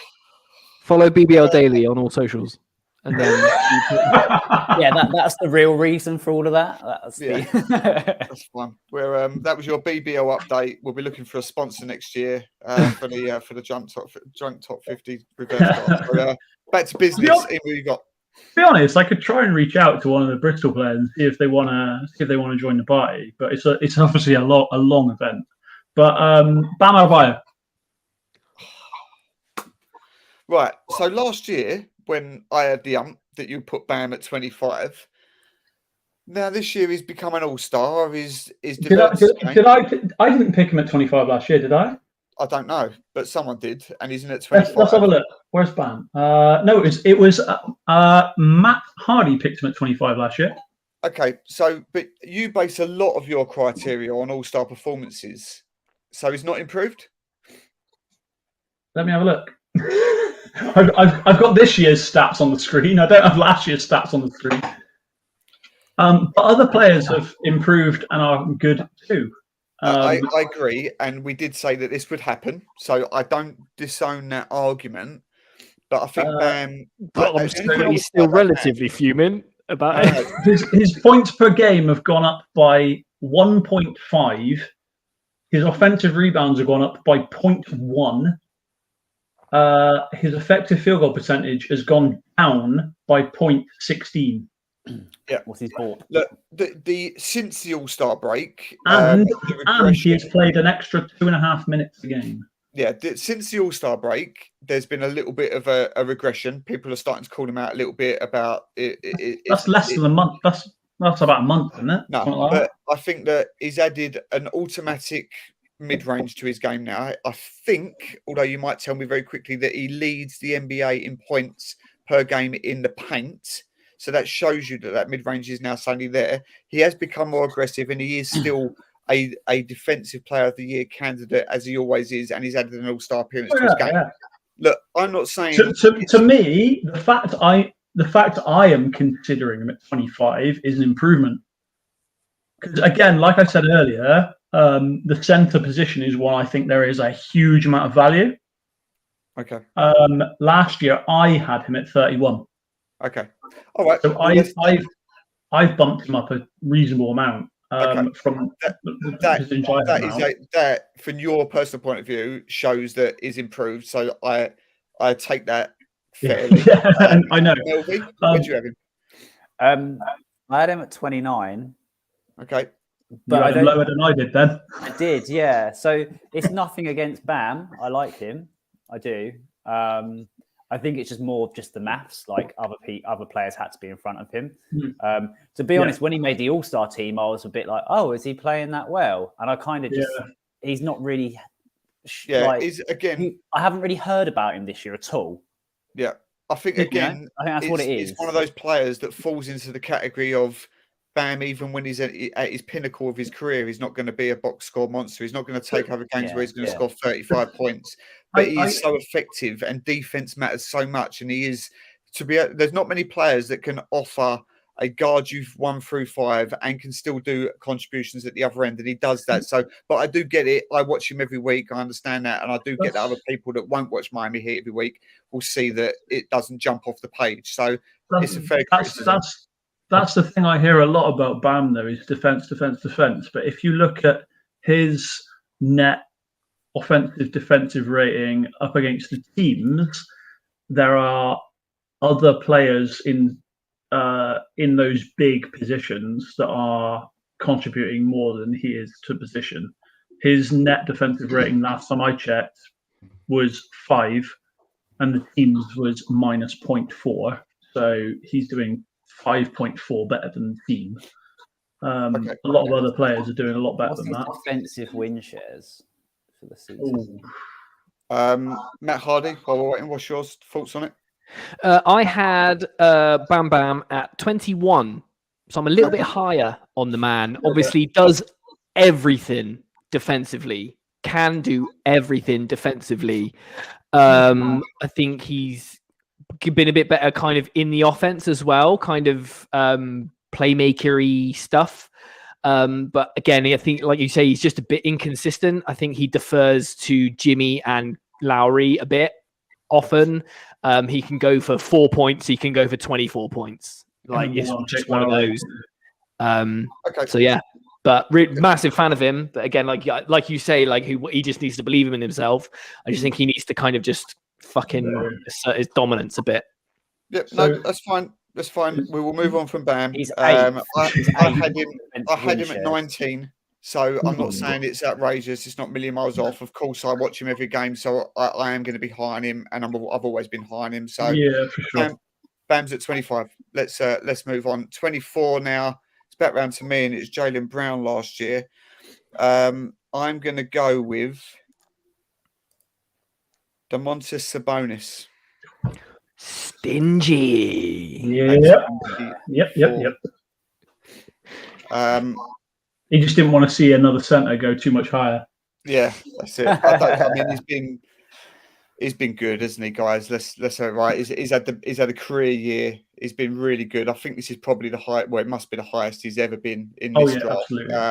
Absolutely. False Ema, someone who knows him well, you know. Yeah, know him very well. So last year I picked him at 42. He's flipped those numbers to 24.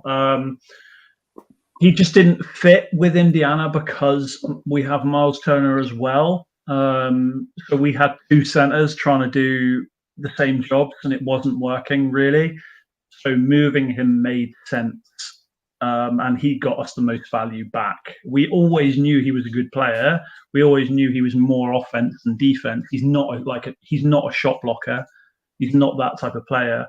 But yeah, in the Sacramento scheme, he has really worked perfectly with Fox, and he's just been great there. So I had him at 18. I'm a little bit higher, but whatever around this range, it's not far away. Okay, very well summed up, Melvi.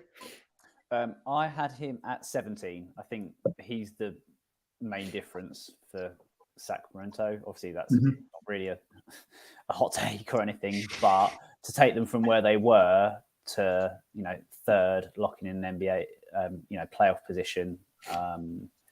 Jack's very happy at the moment, which is great.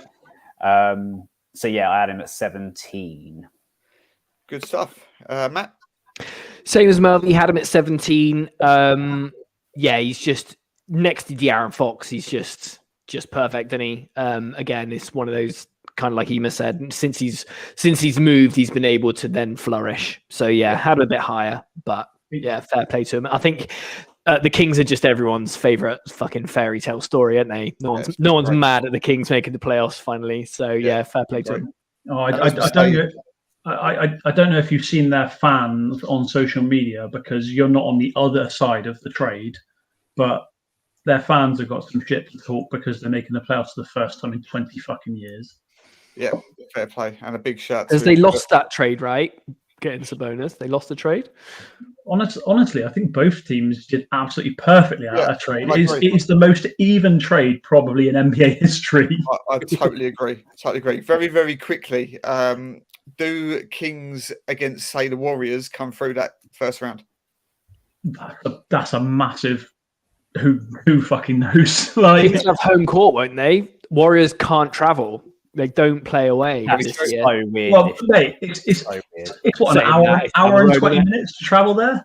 I know, but they're a terrible road team, aren't they? Really are. An hour and 20 minutes away? I know, but they are. The record shows it. The record is so differential. It's crazy. Didn't they play that last night? I didn't actually. Let's move on.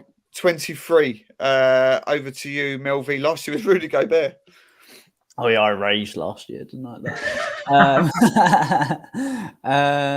23. Let's go with my. Oh, it's tonight. I don't know if this is too high for him, but Anthony Edwards. Ooh. I had him exactly 23, but I've still got two players behind him. Okay, he was my lowest out of the 23 I had left. In fact, no, I think I got 24. So I've got one player here that might be missed out, but he was the lowest left out of them. So that's interesting. But yep, no, I don't hate that at all. Matt Hardy, what do you reckon? I had him at 27. Big fan of him, but again, he's Minnesota in it, so you can only get so excited. That is exactly it.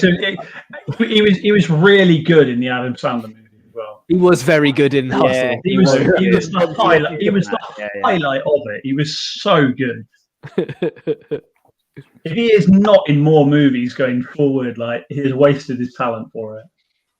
Sorry, I was just having a quick add up. I've got 22 players left, and we're on the 22nd pick. So I'm really. This is where it starts getting cheeky. This is when it starts getting a bit. Sometime. I've got the exact right amount left. So I'm proud of us. Right, good pick. It's like we learned from the first year. Or something. Rich was holding us back this whole time. Like Rich has said a few minutes ago, like the beam. So. Yeah, I'll just put it up on the screen. Yeah, good to have you with us, Rich, in one way or another. Hope everything's okay with the family, mate. Rich will be back when we do the prettiest players in the summer. 22nd, over to you, Matt. Last year was Brad Beal. Me? Yeah, you, man. Oh shit! Right, what okay. pick are we at? Is it 22? 22. Is it? 22. Yeah. Okay, cool. 20. Give me Zion Williams. Oh, now you've thrown a spanner in the works because You have not thrown a spanner in the works. You have done it perfectly. I don't know. Although you can't rely on Williamson because he's always injured, I'm picking Zion Oh, Williamson. you sorted me right out here. Because he's an absolute beefcake, but he's just always just falling to pieces because his joints are made out of Weetabix, I think. So Yeah.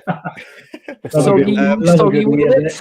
Oh, It's another year that we're talking about yet the same thing with Zion is, and I said it as soon as I started seeing him play, and I just went, this guy's too heavy for this league to be that athletic, and There that are those heavy players. is a concern. He's already had knee surgery, and I pray that it doesn't end in tears for him. But here we go again. We've had another season where we're missing massive amounts of time. So I had him all the way down. One time an NBA player should listen to Charles Barkley. Yeah, It's like Greg Oden type thing.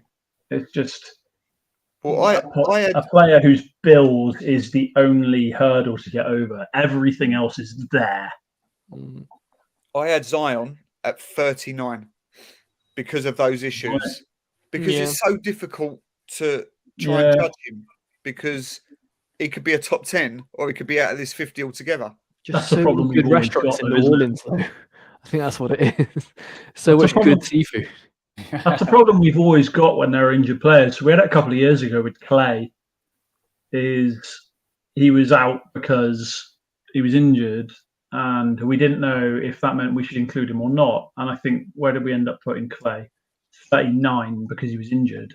Yeah. And it was just like, we'll chuck him in somewhere. Okay. Zion, he has played this season, whereas Clay didn't play at all that year. Where did you have him, Mima?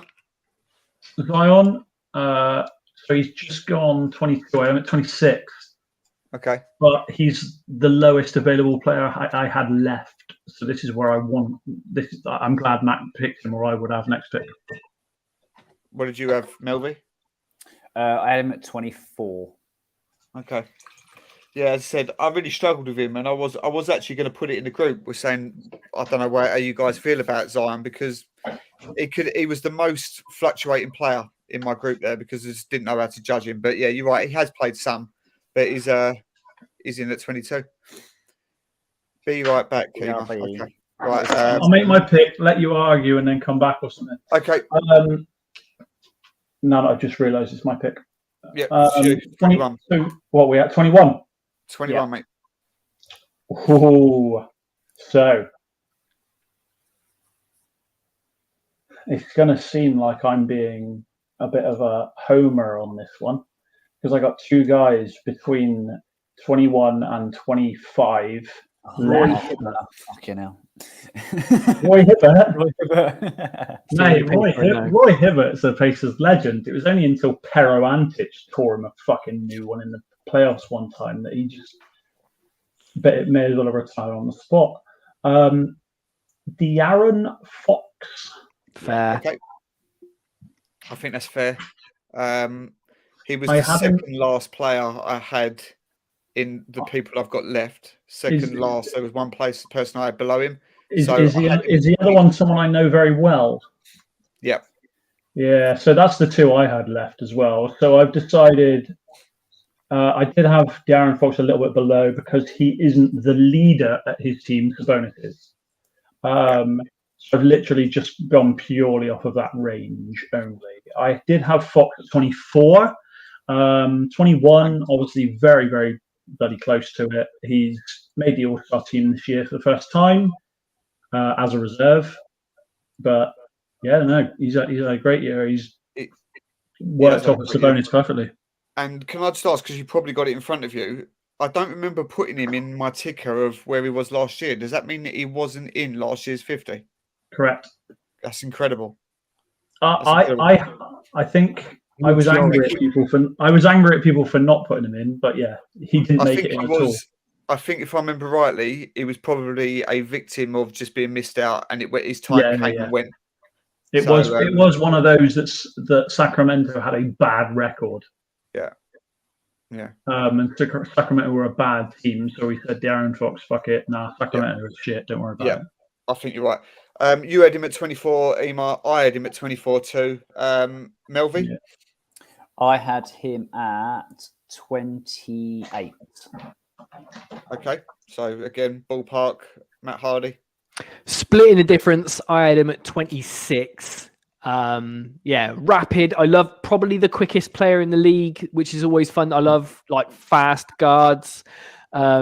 He's getting better at that kind of outside shot as well. And again, part of that kind of Sacramento Kings party atmosphere that's going on at the moment. So yeah, a lot of love. What I would say with this, with what we've done, is, which I don't agree with, we've put Fox higher than Sabonis. I think we all agree that probably shouldn't be the case. Yeah, perhaps. But although it's just the way. They're both on it, and they're both near each other. So. I had two places between the two, but I just had Fox just because I suppose more about maybe team importance as it's just exciting to watch. I had Fox that little bit higher, but in reality, the team importance, the team is going to suffer more if Sabonis is out. So I had Sabonis at 17 and Fox at 26. But a great story for the Kings. Exciting. I really hope they have some success in the playoffs because they've been sensational. We are in the top 20. Yeah, we're on the top 20. Top 20. No, we're not. Oh yeah, cool. Yeah, we are. It's now. me, top 20. I'm going to go for the person I had at the lowest now. I think this is how the thing will probably be. It's Tyrese Halliburton. Everybody nodding? Tyrese Halliburton. Absolutely beautiful. Tyrese Halliburton at 20. What a success story. I remember Matt kicking off the show last year with Tyrese Halliburton, had to do a shot because he was the only person that had him. Ema saying, I get it, but it's too soon. And now he's a top 20 player in our draft. I wrote an article for the Sky Sports site in pre-season about Indiana because they did a 30 teams in 30 days thing. Yeah. And it said Tyrese Halliburton could legitimately average 20 points, 10 rebounds, 10 assists. He has. I had him at 22. There you go. Matt, you was nodding. Yeah, again, I had him at 24, but now apart from Sabonis, I have, my top 20 is looking great. I think we've all got the same 20 players in the top 20. So that was very, very satisfying to see. Tyrese, it's just, I think he's the next point guard, isn't he? I think 20 and 10, 40% from free, just exactly where the league is going.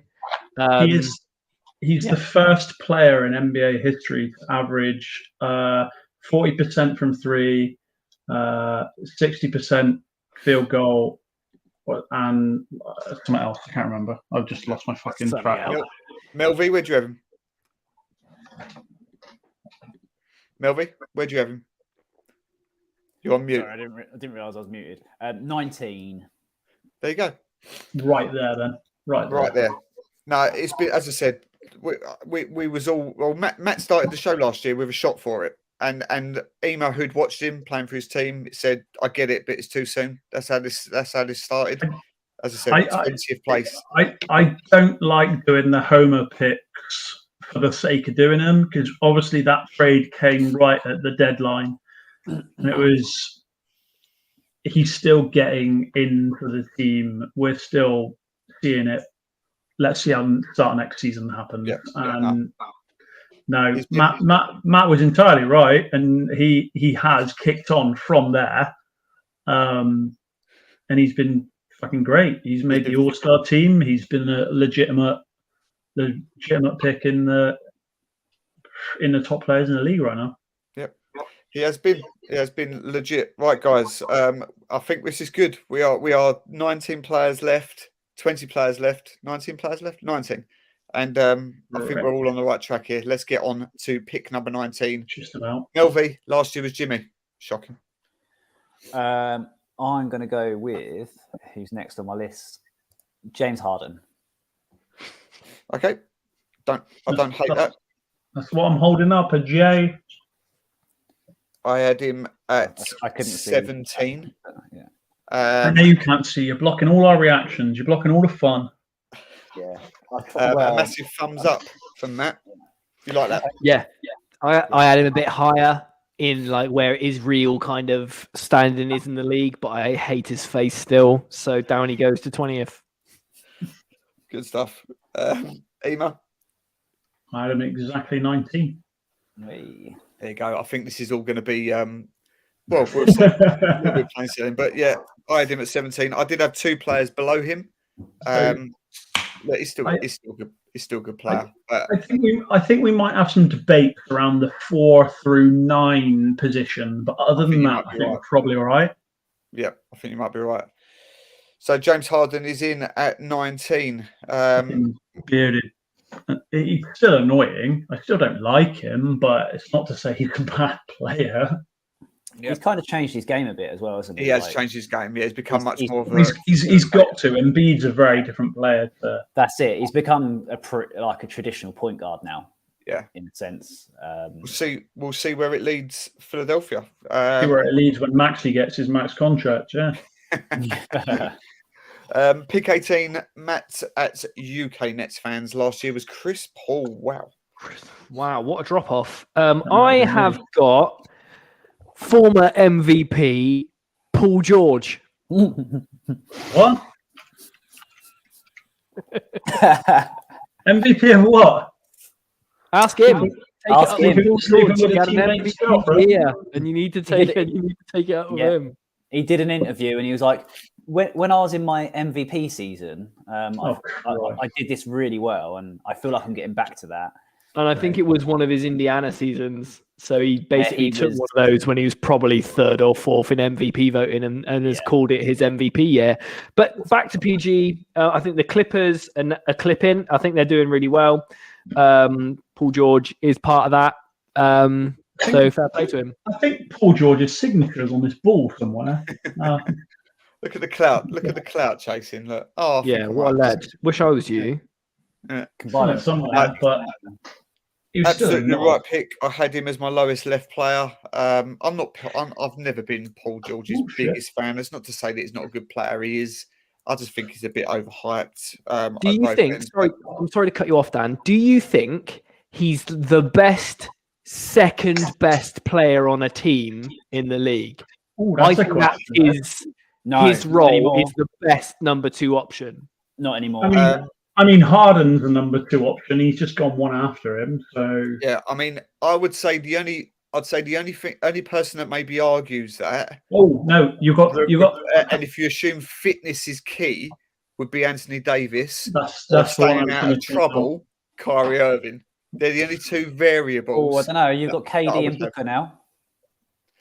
That's true. Yeah. That's very true. I don't think we're going to like what I've got to say about Devin Booker later, Melby. It's absolutely Booker. See this? Yeah. Well, it hasn't been so far. They've taken the same. They've had the same amount of touches at 63 a game and whatever. So, okay, right, we're good with that. We like that pick. 17 Pacers UK over to you. Last year was AD. We remembered him. So we were just talking about Devin Booker. No, that's way too high. Low, whatever way around it is. High, low. Take your pick. Wow. That's low. Devin. Yeah, that's crazy. That's shit. Booker. That's just shit. I had him at 11. You're telling me he's 7 places lower than worse than what he was last year? No, sorry, 4 places lower than what he was last year. Yeah, it just means other players are good too. So on my list, I literally have Devin Booker at 17, and the 17th pick is what I've got, and the 17th pick is what I put him at. Okay, so it's one of these now where the variants aren't going to change a lot because these are all very good basketball players. It was a very fluid pick between him and one other player who I've just decided just to give you my input on it. I had him at 14. Matt Hardy, where'd you have him? I had him as high as 11. Okay. No. And Melvi? 10. Right. Obviously, that's a homer pick, I know, but you've got to put it. So, yeah, but you can't really there you argue go. with that there, though. As soon as that was said, we all went wow. So 10, 11, 14, and he ends up at 17. I just don't think Phoenix have been as good as they were last year, and Devin Booker did not make the All-Star game. Because he was out for half a fucking season. Don't be out then. Didn't you drop Zion earlier because he was out for a long time? No, I didn't actually. Not Zion, because he was a beast when he was playing. Same as somebody was dropped earlier because they were missing for a while. Yeah, but that's also because they didn't deserve to be higher. But when you have a whole week of dropping 50-point games and stuff. Anyway, whatever. It's there. Booker will never get the respect because of all the bullshit Mavericks fans that put all these stupid memes on. Hey, we're gonna. How high do you want to put a second option? And he's not an all-star either, obviously. Yeah, of course. So there was me. We've only got one all-star on our team. People calling us a super. How can we be a super team when we've only got one all-star? Yeah, no, it's all right. Okay. People call us a super team. How's that possible? Should I do shots for that? Booker at 17. Yeah, do you know what, Ema? Do a shot for it. So how far? Oh yeah, I literally had him at 17 and picked him at 17. So I think, are we all in agreement? Regardless, let's just do a shot, Ema. Fourth in MVP voting last year. I know it's this year's one, but come on. Yeah, that was last year. So living in the past. It didn't go down. And the present. This is Melvi is absolutely seething. I love it. Like, he's probably going to be player of the month for March as well. This is fucking ridiculous. It's his most efficient season ever. You boys could never ever talk to me about my BAM agenda ever again. Because Booker's better than BAM. So, let's just end it there. Look, it is low. And to be fair to Ema, he's just nailed 4 shots because of it. So let's move on. The last one was the Jaeger. The one before that was Sambuca. Oh, wow. You're an animal. Black Sambuca. Oh, that's a good You're an animal. Right, we're at 16. Who is it? Fucking hell. Oh, it's me. Can't even get you back in because you've got no other fucking good players on your team. Right. Pick 16 is going to be Jaylen Brown. Oh. Jaylen Brown. Not angry at it. Absolutely fine with it. Whatever. He's my lowest player. I did have him at 19. He's now gone up to 16. Obviously, you were not going to pick Jimmy Butler, so. Oh well, that would be ridiculous. What? Let's have some common. No, Jaylen Brown at 16, guys. Did anybody have him higher than 16? Yeah, I didn't. Just one higher at 15. 15. Ema? 13. Wow. Okay. All right. No problem. Anybody got anything to say on him?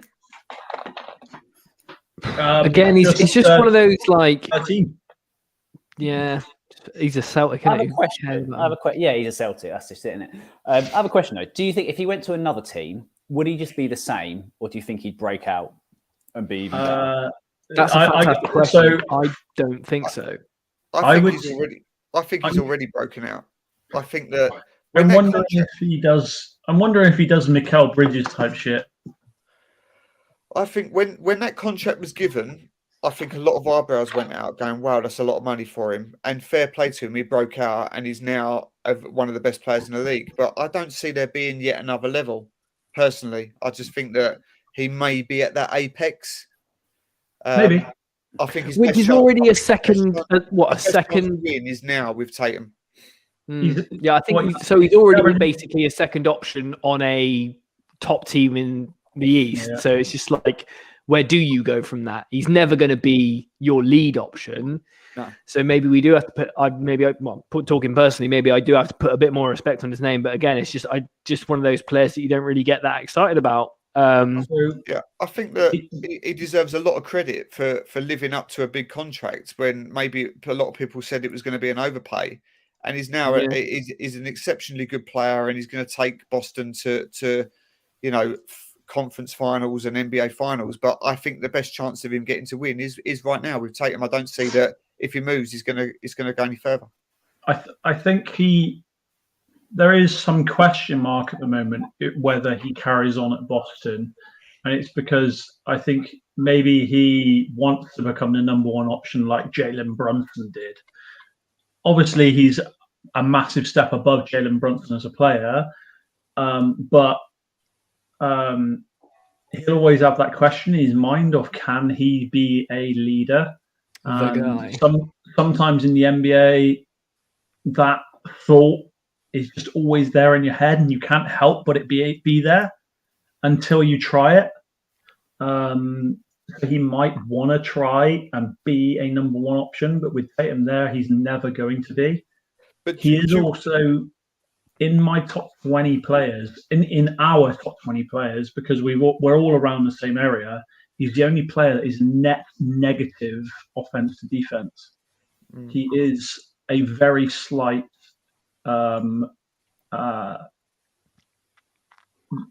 negative defensively. So, but yeah, I wouldn't say it's a bad area for him to be 16. Yeah, I think it's about right. And I think even when I was talking through my thoughts, I think I was like, yeah, he's all right. And then I kind of put more respect on his name when I did I think that even with like Jaylen Brown, you can have that belief, but I think if you want to win, you've got to ask yourself that question: do I actually genuinely believe I am a number one option? And I don't think there's any shame in saying that I'm probably not. I'm the perfect number two. I think he's humble enough to know that because he's got a really good head on his shoulders. So what we're saying is he hasn't taken his team to the finals as a number one option, is what we're saying. I think on another day we do this again, and Jaylen Brown, Paul George, Devin Booker, and James Harden all switch positions again. Those types of guys all flip around, depending on how we're feeling at the time and what order we're picking in. So, absolutely, I think that's the right pick. Right, we're going to do one more, guys, and we'll have a final toilet break, and then we'll do the final 15. So, let's go in at number 15. Melvie, last year was Trae Young somehow. I think Rich done, doesn't he? I'm going to go Jimmy Butler. Good. Okay. I'm holding up Jay. That's who I had there at 15. That's fair for Jimmy. Okay. I'll put my piece across. Jimmy Butler wasn't an all-star this year, but is playing his most efficient basketball of the season. I think since all-star has finished, he's come back and come into sort of a playoff mode already, and he is having an incredibly efficient season. I think we're going to see another postseason where he can take over games on his own. Jimmy just needs some help. I think that's his main problem. But he needs a player better than Bam, right? Sorry, he needs a player better than Bam, right? Not necessarily saying that. I think that he just needs another bucket getter. I think he needs somebody to help him along. But Jimmy's playing sensational basketball. I think he's brought us to where we are, even though it's a lower seed. If we didn't have him on, we would be an abomination. The team has dropped off quite massively in 3-point shooting. Defensively, we haven't been good. Offensively, we've been terrible. Jimmy's had to put the team on his back too much this year, but he has done. And I think that I had him higher, obviously, but I do get it. I think he's one of the best postseason players in the league. So we'll see where it takes him. But 15, look, I'm not angry. Matt, where did you have him, mate? Dan, where did you have him? I had him at 10. No porking Rich. Okay. I had Jimmy Butler at 16. Rich. What? Pork Rich in your own time, Ema. I had him at 16. After my shot. Just fucking mute him. I had him at 16. So he is one of those players that can flick a switch and turn it up. But I think that's also... I forgot it's almost like it's a good thing and a bad thing, where he's got that switch, and because he can turn it on, when he hasn't turned it on, you're like, all right, Jimmy, mate. Yeah. That's my analysis. No, it's fair. Look, I'm going to let Ema talk now because I've muted him. Ema, I'm now going to unmute you. Crack on. Why? Why was I muted? Because you're belligerent, mate. Belligerent. The one thing I'll point out about Jimmy Butler, the team. So about a week ago, I copied and pasted all the numbers. The team's offensive defensive net rating was minus 0.2. No, minus 0.4. Sorry, Jimmy Butler's was plus 23. There you go. Jimmy Butler's difference when he is on the court up to the team in general is unbelievable. The only player in the NBA who's better than Jimmy Butler in terms of plus minus offensive defensive is Nikola Jokic. Jimmy Butler's plus 23 is unbelievable. Yeah, see, this has been the Heat's problem this year is that one, the 3-point shooting has gone from the best in the league to one of the worst of the league. But exactly what you said, the fact that the bench unit has just been obliterated. I know Tyler Hero stepped into a starting position now, but we've been let down by that. And Jimmy's had to put. You need to put him back down into sixth man again, like. Yeah. No, it's crazy. It's we'll see when it comes. Just very quickly before we go to toilet break, the Miami Heat are almost certainly going to be playing the Celtics in the first round. That would be very interesting, to be fair. I don't see us getting through it. Of course not. I'd be ridiculous to say. But do you think that's going to be a series? The Celtics don't want that matchup, will they? Everyone wants anything easier than Jimmy Butler. Yeah. And that's always a good thing to say about a player. No one wants to necessarily go up against Jimmy Butler's team. There you go. That's nicely summed up. I'm just trying to think of matchups because playoffs is all about matchups, isn't it? It doesn't matter about the regular season. It doesn't matter about kind of the 82 games that has happened. It's all about those kind of matchups. Miami are at 7 right now, yeah? Yeah. So, I mean, of course, you would prefer Atlanta, who are in 8th right now. Yeah, this is it. This is it. But right, guys. Brooklyn in 6th. Mikal Bridges. Yeah. Matt. I only mentioned the name Mikal Bridges to get Matt going again. That's literally it. Right, boys. 2-minute toilet break, and we'll come back for the final 14 players. See you in a second.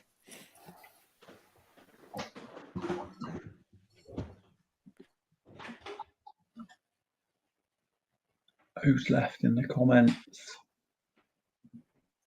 I can't tell.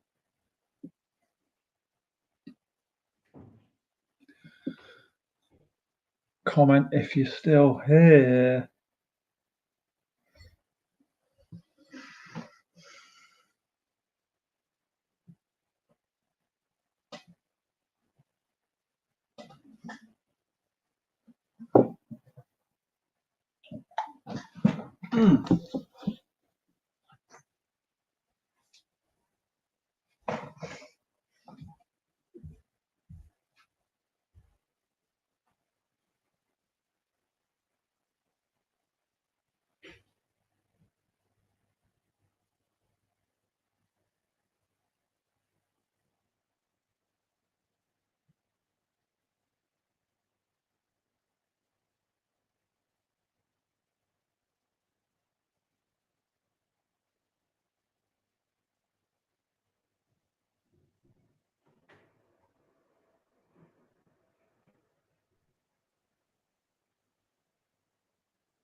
Yeah, got the thing to myself. Don't know if anyone's back, but I can peek around the back in 2 minutes toilet break sign. Who's in the comments? Rick Barrett's there. It's all right. Hamping waving. Okay. watch if you're in the comments, no one else is here. Watch me pick Nick Claxton in the top 15 of this fucking thing, and I don't care who gets missed out. I just messaged you. What? What for? I don't know. I said, well, mate, it's not even 10 p.m. Do you want to go out? Oh, mate, not me. I got a kid's birthday party to go to, bro. Bristol's an hour. Yeah, fucking birthday party tomorrow. Who cares? Rich thought that was Charlie Hunnam then. We're basically twins. Hey, if you ever want to go out for a random fucking night out in Bristol, I'm sure Rich will just jump in on the party too, because I got space at my place. I got a spare bedroom and fucking like 4 sofas. Nice. Come to Bristol, guys. Like we'll go out and have a fucking night. Love it. Yeah, I don't know. I think those dates behind me, brother. After a Bristol Flyers game or something one day. That's it. When we win the chip, it'll be fine. Let's have a look at the results, actually. How the fuck did they all go? We lost. Anyway. Of course they did. I've got 14 players left on my list for the top 15, so this is going to be interesting. Oh, interesting. How many do I have? Right. Let's do this. I've got 14 slots and 14 players, but one I don't want to make. Okay, where are we at? Let's have a quick look. 14. Round to you, Matt. So I just picked. So it's you, isn't it? No. Me. Where are we at? 15 was Jimmy Butler. That was you, So wasn't 14 is Matt. Matt Hardy. 14 is Matt. Nice. Wait, so. what? Ema, shut up. We got it right. You done, 14 mate? is You Matt. fucking finished. Dickhead. I'm so lost. Right.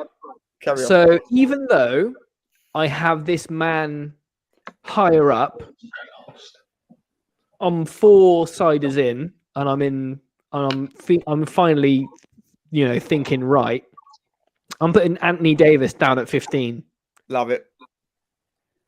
because 14. technically he's good at basketball, but there's just something about him. And I know he gets all this stuff about his durability and all this kind of stuff, but I think his personality, he thinks he's mint for someone who's injured all the time. So Anthony Street Clothes Davis, 15. 14. Wow, 14. What a nickname too.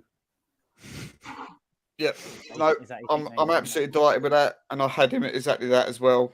Actually, sorry, I had him at 15, so I'm pleased with that. Yeah, look, AD, go back a few years. Well, during his Pelicans days, he was one of my favourite players. But you can't. Anyone who goes with Lakers goes downwards, right?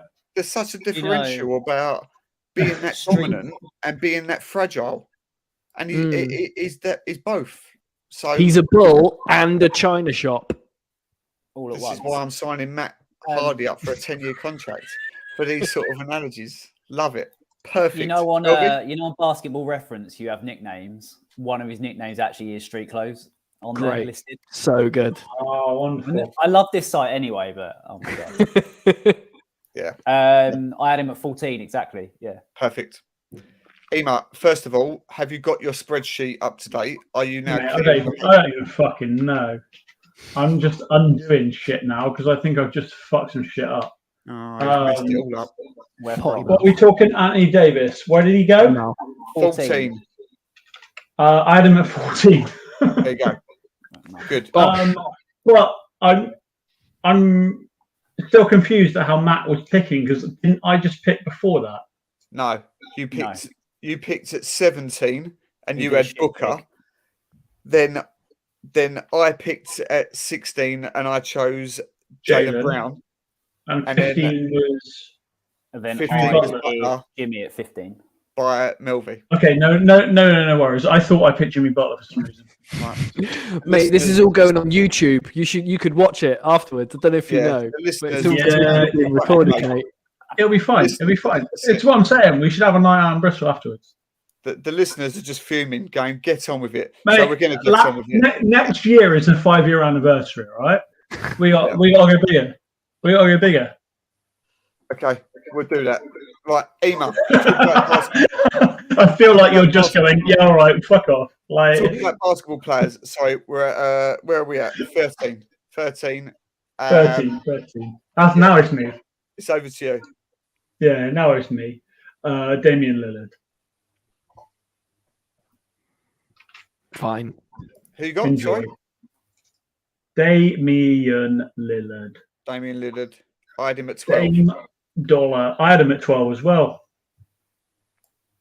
Unfortunately, I picked him at 13. Right. So I would have picked somebody else, but I don't want their name to be spoken, but everybody else is going to speak it later. right. I refuse to say their name because they're a cock. Liam, I raged. So Damian Lillard it is. Right. Round the table quickly, rather than talk about the player. Is Damian Lillard going to play another game for the Portland Trailblazers? Matt? Not this season. Yeah. Okay. I believe. I think he will. I think he's loyal to a fault. Because, and this is what I think. Next Damian level Lillard, Bradley Beal, isn't it? But I think Damian Lillard is to Portland what Allen Iverson is to Philadelphia. Allen Iverson had the Denver years and he kind of tailed off. I think, Tony Parker had the weird Charlotte stuff. I don't think Damian Lillard will do that. I think he's going to stay true. And just for the rest of his life, for the rest of the 60 years left of his life that he's got post-basketball, he's just going to just be a Portland legend. And I think he's going to stay the course, personally. I think business head on, he's going to stay there. I think last year he done a little drone above him running on the beach and going, is this what I want? I want to be a winner. And then he was staying. And Portland tried to reshuffle around the build that was going to be around Damian Lillard. Well, they're not even a play-in team. And he's making the same groans. And he's always been, obviously, he's a meme for it, that I want to quit the grind, rah, rah, rah. I think this is going to be the year that he's had enough. I don't think we're going to see him play for the Trailblazers again. I think he's going to go. Future net. If he doesn't, I don't want to hear his name ever again. It's going to be a bill. I'm going to mute him because it'd be ridiculous. But I think this is it. I think time has run out for him. Ema, what are you saying?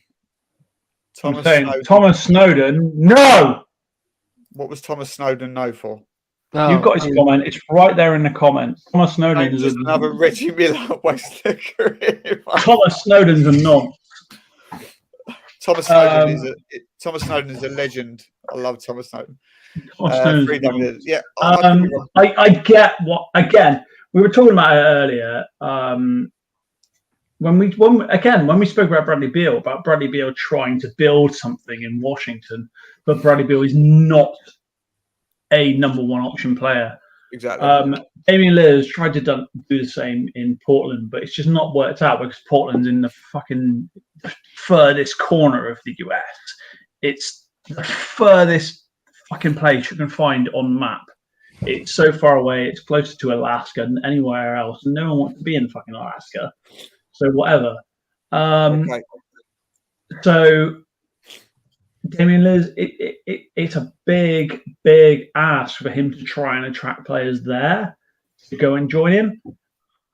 He doesn't mean he's a bad player. He's a very fucking good player, but he's got an uphill battle over in Portland. Jeremy Grant went and joined them.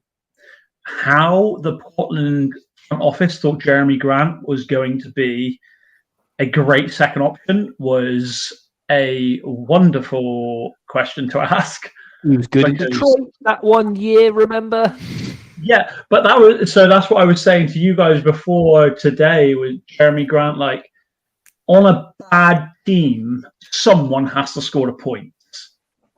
You're not going to get a bad team that just score 50 points a game a bad team is still going to score 90 points because they're NBA players. NBA players are still going to score. They're still going to get buckets. They are good players when it comes to world's best basketball players. They have to score for somebody. Yeah. And Jeremy Grant was one of those guys. So Portland thinking Jeremy Grant was going to be that person. No. Okay. Lillard needs more support there if he's going to move up this list. Because they won't do it. Yeah, it'll be gone. Portland don't have anything to offer to bring a bigger player there. So if they try to enter the stakes for Durant, for example, what were they going to offer? Yeah. Right. We're done with Damian Lillard. Is it 13? And I don't hate it. We're at 12 now. Yeah. 12 is I did. 12 is down to me. And I really didn't want to. I didn't want to bring. I was so hoping I weren't going to be the one to say this name again. It's going to be Shai Gilgeous-Alexander. I knew it. No. And I think Tom destroyer of dreams. Because Tom wanted him in 10. He's either hanging himself or he's on his way to Essex to hang you, one or the other. I picked him last year at 30 something. Hang on, we're in the comments straight away. Oh no, it's Rich. No, it's both. Yeah. Look, Shai has been the breakout player of the league. He has been ridiculously good. I think he's going to be a sensation, a multiple all-star, and possibly a top 5 player in this league in years to come. But he's still just on that periphery at the minute. And I've got him there at 12. Guys, what do you reckon? Matt? I think you have been drinking too much haterade, Dan. I had in 10. I had in top 10. Shai Gilgeous-Alexander is right now. He's what's popping.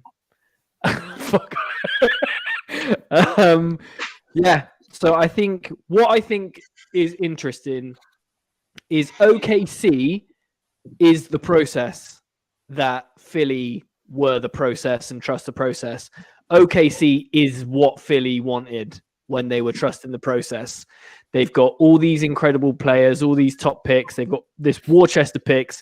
Chet's going to come back. They've got all this young talent. They've got Shai Gilgeous-Alexander leading it, and he's top 10. I think he's been done. Myself, Okay. Snowy. I'm team Snowy. You should have been better. Yeah, I'm really annoyed because it's the second year running that I've had to put his name in, and last year, was it? No one made you do it now, though, did they? Oh, it was. Yeah, you picked it. Mate, He's a it victim wasn't of just his this last year. The year before, you picked him as well. have I picked him 3 years in a row? You've picked Shai 3 years in a row. What's my This rundown? way, like, So this year you've picked him obviously at 12. Previous year you picked him at 33, and the previous year at 30. Oh shit! so you got shit This one. anti-SGA agenda has to end, Dan. I'm not picking him regardless next year. Melby, what do you have? 8, top 10. 8, 10. Ema? I had Shai at 9. 8, 10, 9. He goes in at 12. Tom Snowden from OKC, UK. I'm sorry. Be honest. I failed you.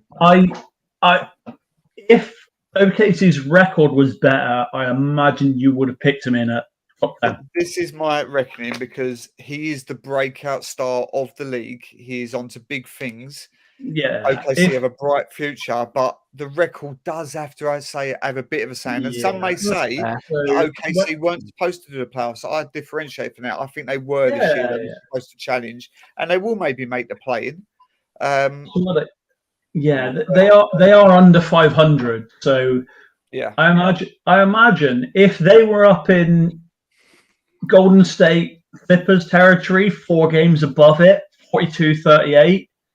You might be a little bit higher. Yeah. Okay. I'm sorry.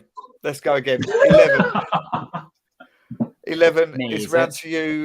He's Melvin. averaging 31.5 points. Sorry to bring it back. He's averaging 31.5 points. Yeah, he is. Isn't he Okay. averaging Sorry. one of the most points in the paint as well? Like, regardless of that, he's been ridiculous. Anyway, The people above him, though, they've got a playoff say. That's the only thing I'm saying. Okay. There's only one pick True. next, surely. There's only one pick next, though. All right, we're off well, to actually, pick what 11. number are we on? Number 11. So there's 11 picks. There's only one person it has to be, surely. Well, I don't know. I've got like 11 people to choose from. Yeah, I know. Nicola.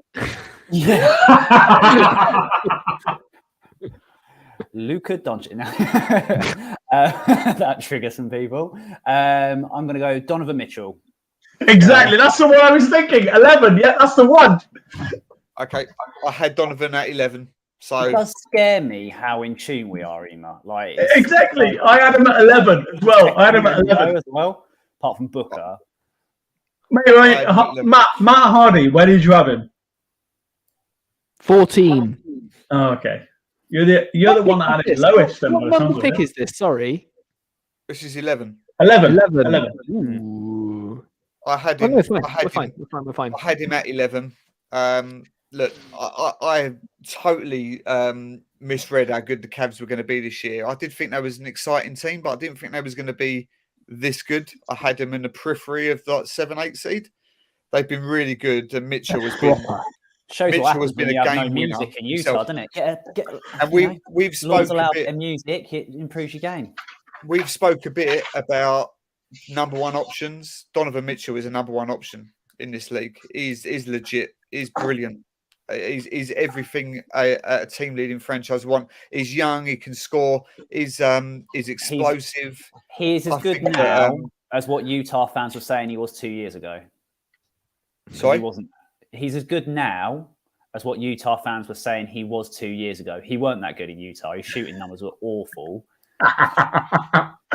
Sorry, I'm just laughing at someone's comments and Dan saying, "Go and have a look at them, mate." Mate, And go and have a look at the comments for you. I agree. I agree. No one cares my opinion. That's fine. Not the first time I've been told that. Go on, Matt. I think he's progressed as a help defender as well. Not only is he a very good scorer, I think he's a pretty good two-way player as well. So for a guy that scored, what did he score? Like fucking 70 the other day? Yeah, 70. The other day, months ago. But yeah, so I think for someone that dropped 70 in an NBA game, I think he's a good defender as well. So not mad at him going this high. best defense is offense, right? Yeah. I haven't watched enough Cavaliers basketball to comment on that, but thank you, Matthew. I'm just gonna, right, guys. We are 2 hours 34 minutes into the stream. We are into the top 10. we're about on target, then, aren't we? Back round to Matt. Last year was James Harden. Wait, what? 10. Yeah, okay. So, yeah, top 10. Who picked that last year? Who picked that last year? Number 10 last year.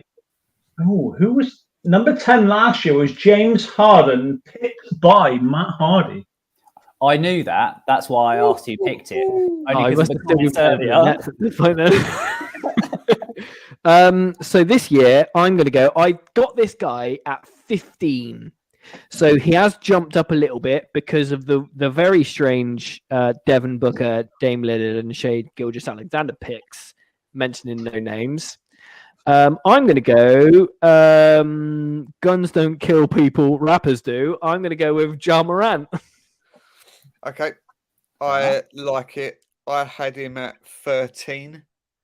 Yeah, look, I think Ja Morant, he's had a fucking weird season, hasn't he?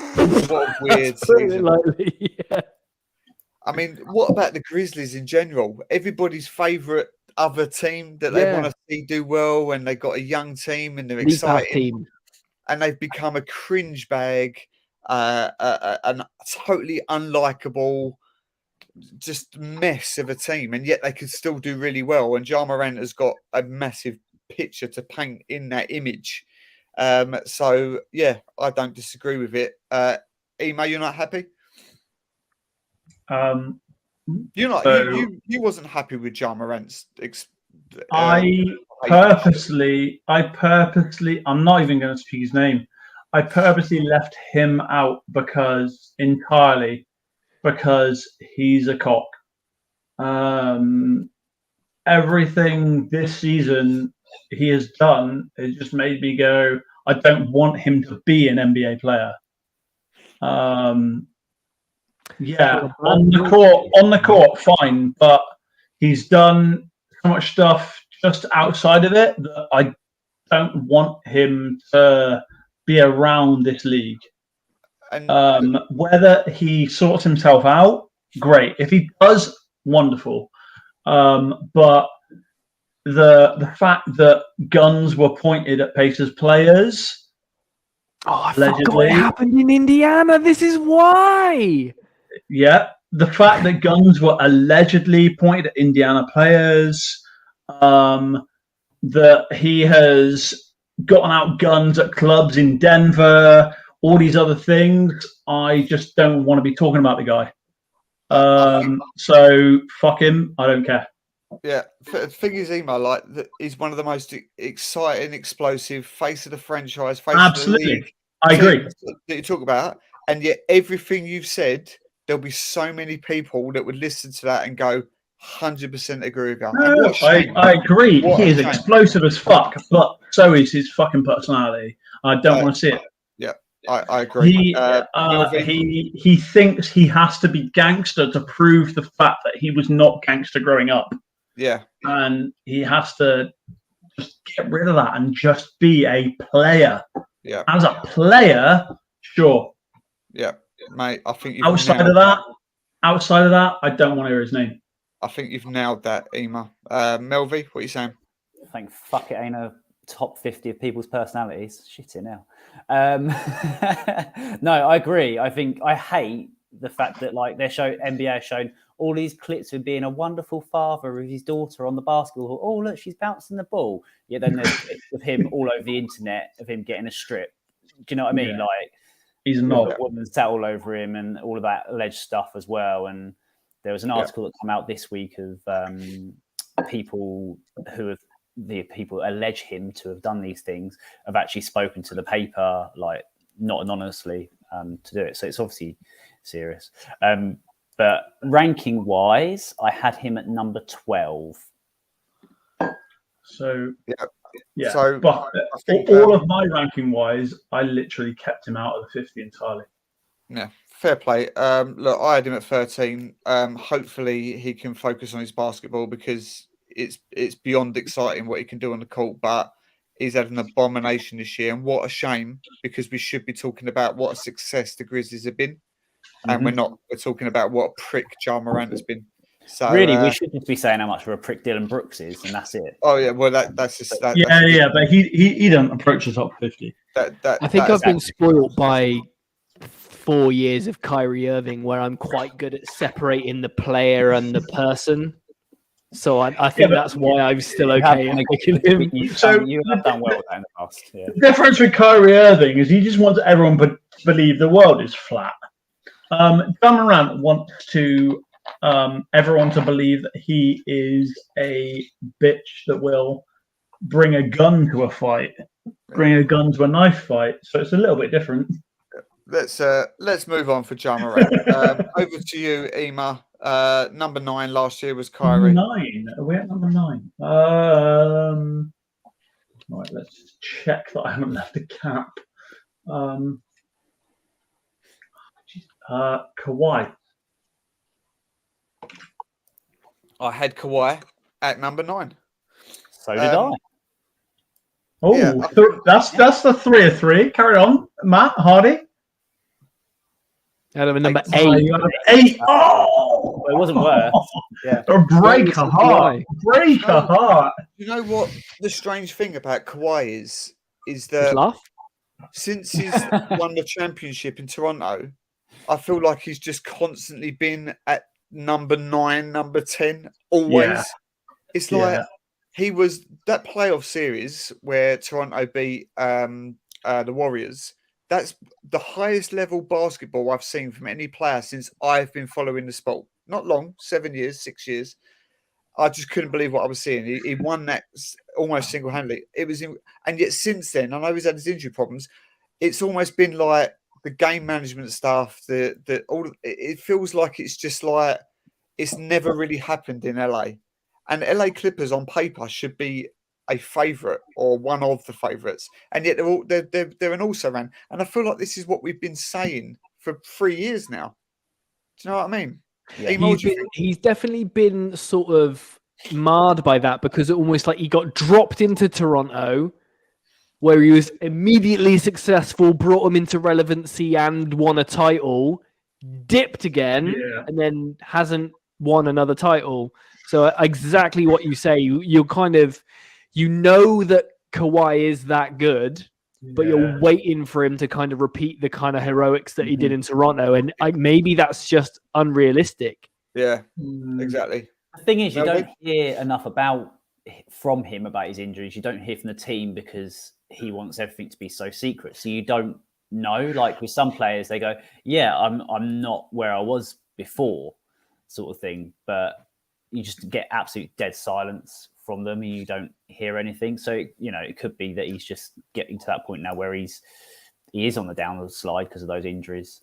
I think the Clippers have done a good job to make a really deep team to sort of get around him and Paul George always missing time as well.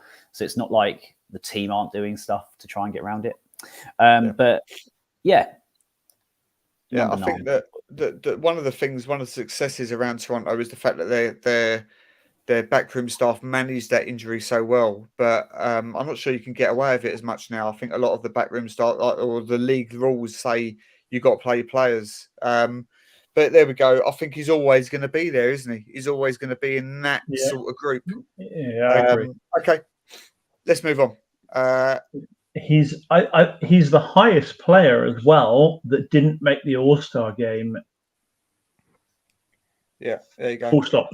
He's the highest player that did not make the All-Star game of all the players that we will pick remaining. Yeah.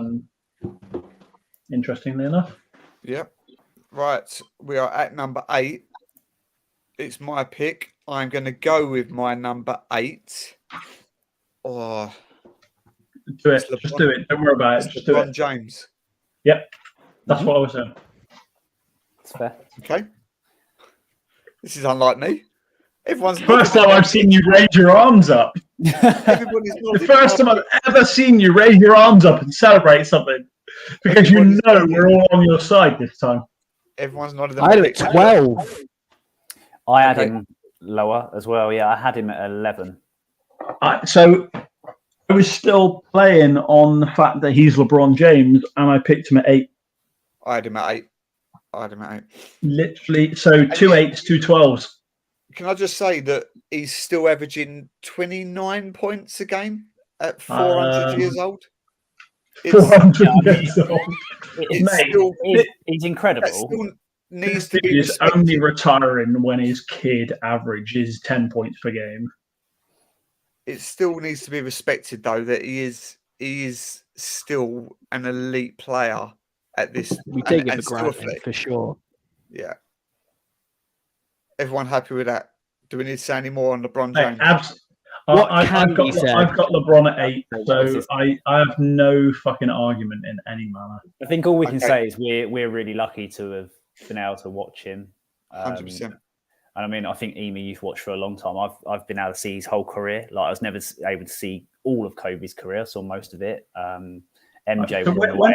So when did you start watching? 2000. Mate, that's before me. Oh, okay. So yeah, I mean, I've watched it all sort of thing. So like MJ was with the Wizards when I was sort of first watching. So I've only seen that. So to see that whole career, it's been amazing. I started toward the end of the 2004 season for me. It was. Yeah, cool.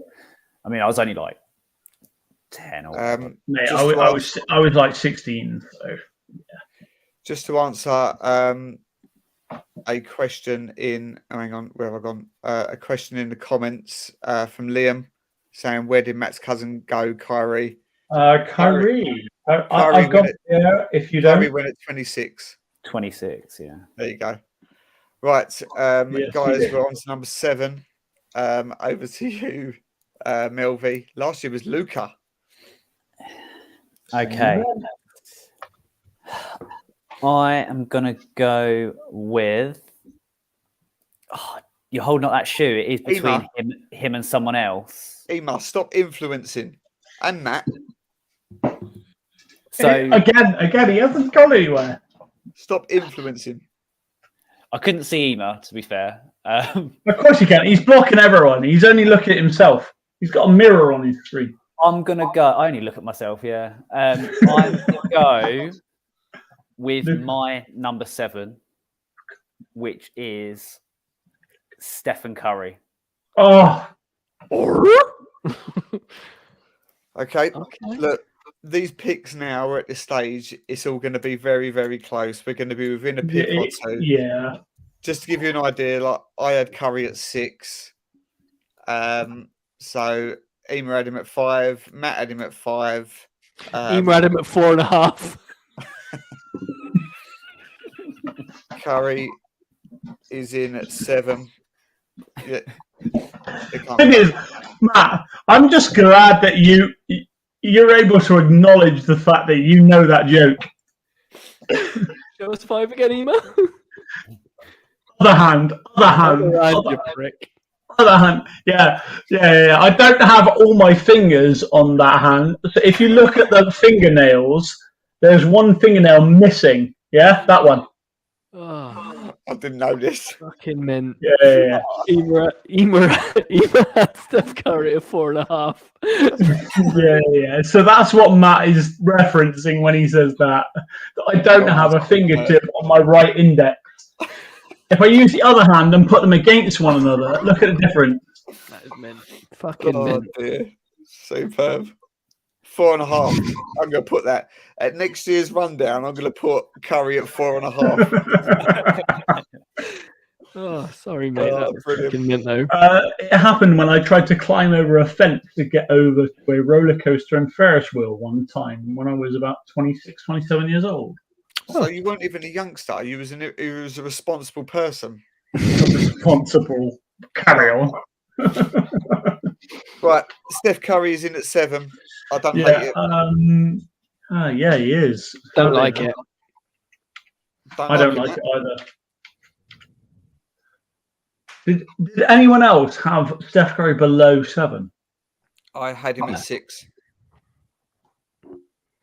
5. Okay. Right, let's get on to 6. Matt, you're at 6. The man whose trainers Nike sent me because I'm so fucking mint. Oh, we know it already. Scaffold. Well, it's fine. Scaffold on the side. They're actually the lightest Jordan Brand performance shoe that has been released this year because of things. Anyway, Jason Tatum, he is fucking mint, and he like as much as it pains me to say, he is a Celtic. He is incredibly good at basketball. I don't like that he bangs on about how much he loves his kid because we all love our kids, mate. Well done. His kid pisses me right off. Mate. Jason Tatum is my pick. I've never known a kid be crowbarred into so much media shit as Juice Tatum. I'm sick of seeing that child, and there's nothing against him. Even in the shoe. I'm sure he's a lovely boy. Fuck off with the shoe. The only thing I think about every time I hear the word juice is Stewie Griffin from Family Guy saying, "I need to take a juice." Yeah. And it means he needs to take a shit. I don't know why he's on our screen so much, but anyway, that's enough of Juice Tatum. Jason Tatum, I had him at 7, so we flipped Curry. The problem with Tatum it's going to be the postseason stuff, isn't it? It is exceptional. It is an MVP candidate during the regular season.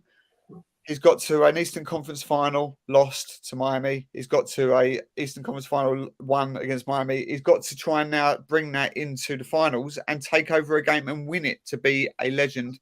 Do you think that he'll get there, Matt Hardy?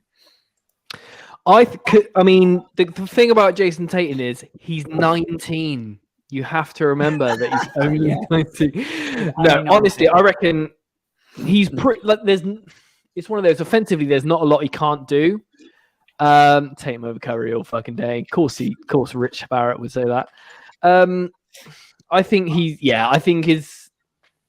if this Celtics team stayed together, I think he could take another leap and just be that kind of. Because everyone that we've got against him, got over him, save Luka, is older than him. I think that he's almost like, he's probably the best of his generation. And it's only probably works in kind of 5-year waves of kind of talent. And I think he's that kind of, I think he will probably be the best player in the league at some stage, probably in the next 4 to 6 years. Once these other people start retiring and dropping off, I think he's definitely got that in his arsenal. Okay. Melvie, thoughts? That's exactly where I picked him. He was earlier in the season MVP conversation. I just think he's great all round, to be honest. Do you think with the Milwaukee Bucks at the same sort of timeline as the Boston Celtics, do you think that there might be a stage where if they can't get over that hump, that they can't defeat the Bucks, there might be a time where Tatum decides to move, or do you think that's his franchise forever, Ema? I think they're. Oh, go on. Sorry, go on. You carry on, Melvin. I thought you were still talking about. No, I was going to say, I just think they wouldn't get rid of him. I think they would juggle around him. I think they would rebuild the team around him. I agree. Ema, where'd you have him? So I had Jason Tatum at 4. And the thing I would bring up in regards, just as a conversation, not me actually saying this one is better, this one is not, is Giannis, Drew, and Middleton are obviously in our top 50. We've gone past that. It's there. Tatum and Jaylen Brown against Giannis, Tatum, and Drew. Which not pairing because it's 3 against 2. Add Brook Lopez, whatever. Which one did you see come out of it? Well, I still just think that the Bucks are just better equipped. I think the fact that their fourth option is a Brook Lopez, and then they've got even useful players that come off the bench with Grayson, and Horford and players like that. Sorry, I'm going with certain, but I just think that the Bucks are just that little notch above. I think as a unit, they're just more complete, and we'll see. There's small details. It's small details, absolutely. But, I think. I think it would take a lot to see the Celtics to start again without Tatum. Let's go around. So I see Matt Hardy smiling like he wants to say something. No, I just said Dan's getting a little bit slurry, and it's quite funny. Yeah, it's got to that stage. I'm not gonna hide it. Hey mate. Top 5. We have the top 5 players in the league, and guess what, guys? I've got 5 players. Is that all we got left? I got 5 players that have not been mentioned yet. I'm sure. Oh, so why? Should I just go reach down right to the bottom and pick Aaron Gordon? Draymond Green. Over to you, Ema. Who you got at 5? Is it me at 5? Oh yeah, absolutely is. It's gonna. I don't think it'll actually upset anybody, considering the players that are left. So, oh wait, hit Control Z on that because I hit the wrong button. Number 5 overall, Luka Doncic. That is not who I was expecting you to say. Correct. You are correct. I know you weren't, because you were expecting me to fuck everything up for the next picks. Now, do you know what? I thought you were going to say Kevin Durant. Same. So that I could fuck everything up. I scribbled Luca and another name out at least 3 times because I couldn't decide. So I end up having. I could have fucked everything up, but being genuine, Luka Doncic. Yeah, I don't hate it. I did actually end up going with Luka at I 4. just hope everybody else is genuine backwards. So can I ask very quickly about Luka, because he can do incredible things. He can win games. He's going to be the face of the franchise. Is the next star rising through this league, but he winds a lot of people up. A lot of people don't like him. I think he's great. I think, when he plays basketball with a smile on his face, he's fantastic. But he is whingy. Where do you think? Where are you? Are you a love or hate Matt Hardy? I love it. I haven't seen too much whinging from him since, well, before the Kyrie trade anyway. Now he's obviously incredibly moody at the moment since that. I don't want to say correlation and causation, all that kind of stuff, and maybe it's not him, but I'm all over Luka. I love that I love that he watches more Eurobasket than he does NBA. Yeah. I love that he says it's way easier to score in the NBA than it is in Europe. Flying the flag for our continent and all that kind of stuff. What he does, sort of, he looks incredibly slow, but you can't stop him anyway. I think is really cool. So yeah, I'm all over Luka. I love a bit of Luka magic. Face of the league in the next few years. That game he had against New York a couple of months ago was unreal. Where he got like 60, 70 points or whatever it was. It was around that sort of range. As soon as he can add some defense into that and work alongside Kyrie, then great. But until that point hits and it really connects, that's another story. Melvi, do you think he'll ever get to the stage where he might ask out, even as soon as now? No, I don't think so. You don't find European players asking out so much. I think just the comments about the EuroLeague and stuff like that, and I don't think he really cares. He just wants to play basketball and he wants to win. I think he's happy in Dallas. I think they treat him like a king. It's his team, isn't it? Yeah, and I said this to someone the other day. Mark Cuban has proved that he will pay out sometimes stupid contracts for shit players, but he'll spend the money and he'll do massive trades like the Kyrie one to try and make you see what's happening. And that's what you want, I think, as a player. Yeah. In terms of a big market, Luka himself, yeah, exactly. In terms of Luka himself, like, I like watching him play. Don't like the whinging, and I really don't like Mavericks fans because they are very much Luka's allowed to talk to the ref all game, but as soon as Booker takes the piss out of Luka, it's all over. Oh my God, Booker's always flopping, and all this shit. I'm like, you can't, pot calling the kettle black. I'm not saying Booker doesn't, because he does. They all play up to the refs, but you can't say you can't moan at other teams doing it when all your player does all game is talk to the refs. It's the refs' fault, really, for letting him do it. That's who you got to blame. He does it, and they let him.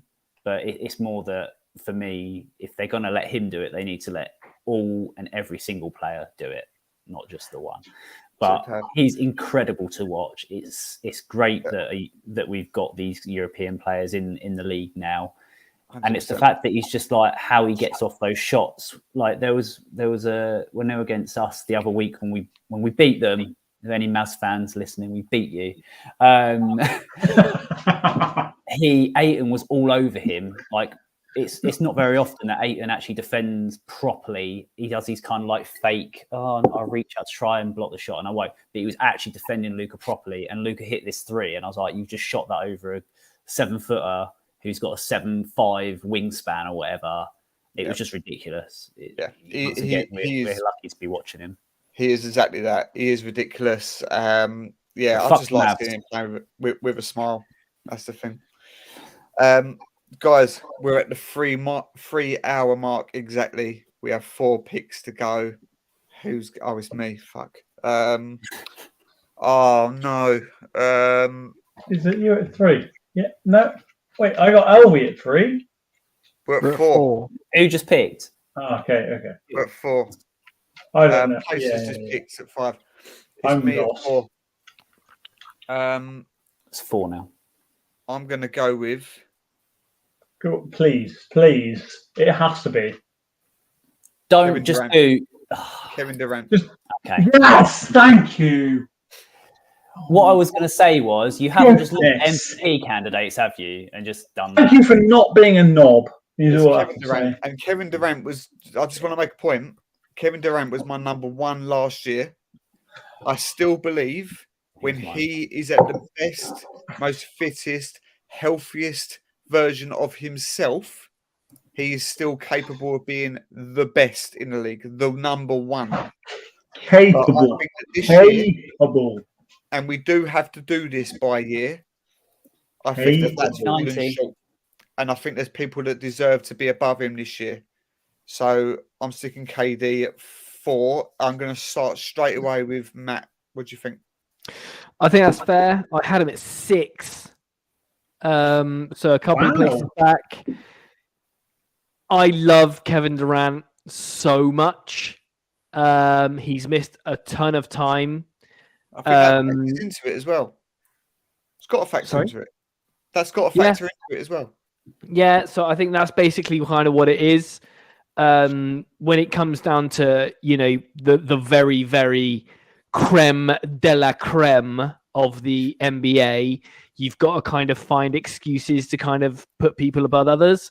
And I think KD missing so much time. Obviously, this season, he absolutely balled out for my team. So I love him. He is also no longer on my team, which makes those feelings difficult. But he still had had incredible things to say about his time in Brooklyn. I wish him all the best in Phoenix. I hope he fucking smashes it.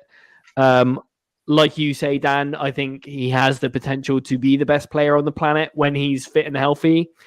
However, how long he's got to do that, I don't know. So I'm very glad that I got to, watch him week in, week out, playing for my team at that high level. He can score everything when, he's a 3-level scorer. He has the smoothest looking jump shot mid-range that you've ever seen in your life. Pure basketball, love him to pieces. But this season, due to his kind of medicalness, he just steps back a little bit for me. But yeah, I think that's absolutely spot on. And I think that, as you say, as I say as well, on his day, he is the most unguardable player in the league. But we haven't seen enough of it. And I think that's got to come into account. What do you think, Melvin? Yeah, I had him 1 higher. I had him at 3, but obviously I am biased, and I've watched all the games that he's been in so far. But yeah, not like like Matt said, at this stage we've got to find a difference between these players, and absolutely. All I'm going to say, this isn't about the ranking or anything, but just a stat for everyone. Since he's been with the Suns, on 5.1 attempts from 3, he's shooting 53%. Yes, it's silly. The record of the Suns is silly. silly. His numbers ridiculously efficient. What'd you say? I updated you on that stat earlier. Where are we at? Durant at 3 was that, or Durant? That was Durant at 4, mate. 4. Oh, okay. Interesting. The top 3, I think, were set no matter what. The top 3, no matter what, I think were always going to be the final 3 that we've already got. So it was just us making sure that 50 through fucking 3 were set. And we've done a reasonable job for that. Durant at 4. Another season he could be 3. Another season he could be 2. Yeah. But this season is not that one. Next season might well be, because he'll settle at Phoenix for an entire season instead of half a season at the Nets and a little bit of a season after his injury at Phoenix. Yep. It's going to be an entirely new year, and it'll be Perfectly, a different season entirely. perfectly drunkenly summed up, mate. Well done. Let's get into it. I know. Who's the third pick is Elvie, right? Yeah. Third pick is Melvi, and then we go into a group vote for the final two. So Matt, Elvie. Group vote's a new story for us guys, It's though. a We're new not story used to this for us. shit. We're going down a different angle. Melvi, the final solo pick. Who have you got at 3? I have got Joel Embiid. Correct. Correct answer. He may be about to be MVP, but being MVP does not mean you are the best player in the league. It's his turn, basically. Yeah, what you said earlier, Matt. Yeah, absolutely. His turn. That's right. It is his turn, although, fairness to him, he was always criticised for not being healthy enough, not being available enough, and he has rectified that.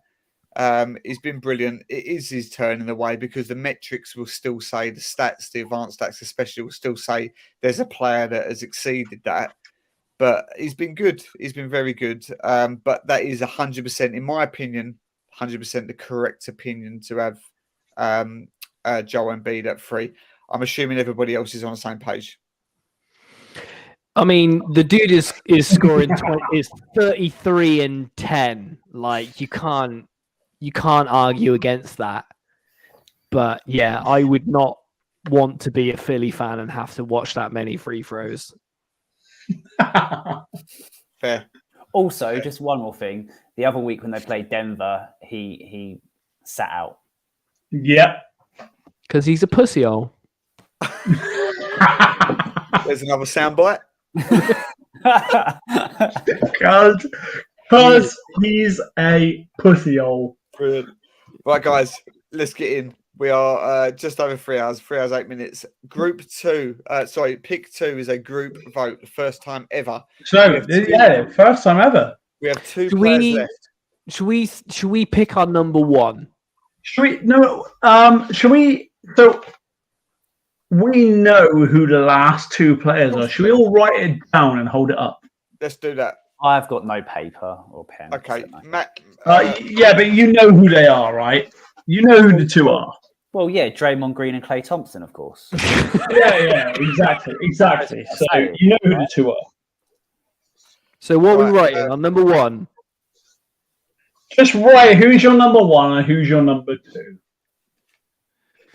Okay. Out of the 2 remaining obvious players. You haven't got a pen and paper, Melvi. So kick us off. Do you want my 2 first? Your number 2, please. Yeah. Number 2, Giannis Antetokounmpo. Okay. Nice one. And number one, just to confirm. Nikola Jokic. Okay. Go. Number 2, Matt Hardy. The same. Giannis at number 2, Jokic at number 1. Okay. Ema. Gianni. And finally, me. Fuck Nikola Jokic. Oh, God. We knew it! There's no way you were going to put any centre above Bam. Yeah. Absolutely. We knew it. I've just got to say, I've got a brand to protect. I cannot scream at the top of my voice, fuck Nikola Jokic all year round and invite him as the best player in the league on my own show. So there we go. Look, I'm not fussed. He's ridiculous. Giannis is ridiculous. I have been trying for 3 years to get Jokic to number 1. And it's finally happened. Can we all just explain that either one of them are worthy winners? We're splitting hairs. They're both ridiculous in every sense. That top 4. Dan, can you just for clarification's sake and just for posterity, could you just tell us who the best player in the NBA is, please? My vote was Giannis Antetokounmpo.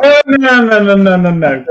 The consensus on the 3 out of 4 panel is they've decided that the best player in the NBA is Nikola Jokic from the Denver Nuggets. And good luck to him. Good luck to him. That's all right. Well, don't worry, Dan. Suns will knock him out in the second round for you. It's all good. There you go. Guys, absolutely cheers to that. Ema's been campaigning for his Nikola Jokic has got number 1. Oh my god. Finally, It's been 3 years I've been waiting for this to happen. He deserves it. He deserves it. Right. He was robbed, but never mind. We're here where we're here. So Rich has just commented, Ema's head tomorrow is going to be pounding. Yeah, Sun's in 4. So, Rich, we missed you, mate. We missed you. Rich hopefully will be back next year. A family emergency tonight kept him with us, but I think we'll get him on most attractive players in the summer. Yeah, I think we held the fort down pretty well between the 4 of us. Kelly Oubre, number 1. Another epic top 50 NBA reverse draft done. Guys, let's just quickly, before we wrap up, run through the order because we've still got to do a penalty shot for whoever the worst one. Here we go. Oh, yeah. Shall I sort it? 50, Rudy Gobert. Fine. 49, LaMelo Ball. 48, Lopez. 47, Porzingis. 46, Jamal Murray. 45, Dejounte Murray. 44, Bridges. 43, That's wait. What? What's going on? What's going on? Worst thing of the thing. 42, Zach LaVine. 41, Desmond Bain. 40, Brunson. 39, Randall. 38, Ingram. 37, Bill. 36, Holiday. 35, Carl Anthony Towns. 34, Mobley. 33, Middleton. 32, Markkanen. 31, Garland. 30, DeRozan. 29, Chris Paul. 28, Siakam. 27, Young. 26, Kyrie. 25, Bam. 24, Sabonis. 23, Edwards. 22, Zion. 21, Fox. 20, Halliburton. 19, Harden. 18, Paul George. 17, Booker. 16, Brown. 15, Jimmy Butler. 14, AD. 13, Dame. 12, 11, Donovan Mitchell. 10, Ja Morant. 9, Kawhi Leonard. 8, LeBron James. 7, Steph Curry. 6, Jason Tatum. 5, Luka Doncic. 4, Kevin Durant. 3, Joel Embiid. 2, Giannis Antetokounmpo. And the best player in the NBA, according to us, in 2023 is Nikola Jokic! Finally! Right, guys, very quickly. I love that he's won 2 MVPs back to back, but and it's taken me 3 years to get it to happen. The pinnacle of his career. Yeah. Is there any horrendous votes to do a shot there? CP3 is too high. Mikal Bridges is too low. The biggest difference I had was Drew Holiday -50. Right. Other than Kristaps Porzingis, who I didn't have making it. Right. Okay. Well, look, Ema, you've got Holiday too low. That was my pick. Yeah. Matt, you had Mikal Bridges too low. That was my pick. Who else? What other picks were there? See it away, Mr. Healy. Bosh. Like a champ. Matt Hardy, what picks did you have that were off? Okay, very quickly, guys, because very quickly, we got all night. No one gives a fuck. Right, I've got the bedroom, and my missus is waiting to go to bed. And I'm in the recording studio. Right, let's go through very quickly some noticeable, honourable mentions. So the players I had as close, who I wanted to bring in early, were Porzingis, Draymond Green, Aaron Gordon, Klay Thompson, and Fred VanVleet. Okay, Melvie, what do you have? Half a dozen. Aaron Gordon, Klay Thompson, Jarrett Allen. Yeah. Cullum. I had Rudy Gobert. I said earlier I didn't have him in my honorable mentions, but I did. He went 50, obviously. And actually, just because I think he's a pretty good player. Upcoming, Josh Giddey. I've quite enjoyed watching him play against us. Okay. That's an interesting one. Yeah, I think he's going to be good. So I had Draymond Green at 43. So he came into my 50. Kristaps Porzingis was in my honorable mentions, but made it into our 50. I also want to give a shout out to Aaron Gordon, Jarrett Allen, Andrew Wiggins, Fred VanVleet, OG Anunoby, and Nick Claxton. He got it. Of course, Nick Claxton gets it. He got it in there. Guys, I'm on the same lines. I had Klay Thompson, Fred VanVleet. I had Jarrett Allen, OG Anunoby, and I also had Paolo Banchero in as an honourable mention. What's the highest anyone had Banchero, out of curiosity? He was in my honourables. Yep. 65. I only go to 50. I don't count it. I only went to 50. I just stuck him in Yeah. To be fair, you're lucky I actually did more than 25. Yeah. Same as Guys, his plus minus. 3 hours. At 3 hours and 17 minutes, we have wrapped up yet another. That's about right. 50 Drunken reverse draft. Nikola Jokic is the best player in the NBA, according to us. Yes, he is. We've done it with 4 rather than 5. Hopefully, we'll be back with 5 next year. But that was a hell of a lot of fun, as it always is. Thank you so much for joining. Appreciate my guys here. Matt Hardy for UK Nets fans. Matt Elvey from Suns Fans UK, and Aaron Ema from Pacers UK. Go and follow them. They're the absolute best. I love them all. We'll be back next year to do it again. Follow all our stuff. Enjoy the playoffs. Ema, I know you don't, have an interest. Oh, fuck off. But enjoy them. We will go. And very, very quickly, in one word, guys, who's going to win the championship this year? Matt Hardy, in one word. Whoever wins the West. Not Lakers. I need a name. Golden State. Golden State. Melvie. Bucks again. Bucks. Yeah. Ema. I don't fucking know. I need a name. Quick. I don't know, mate. Nets.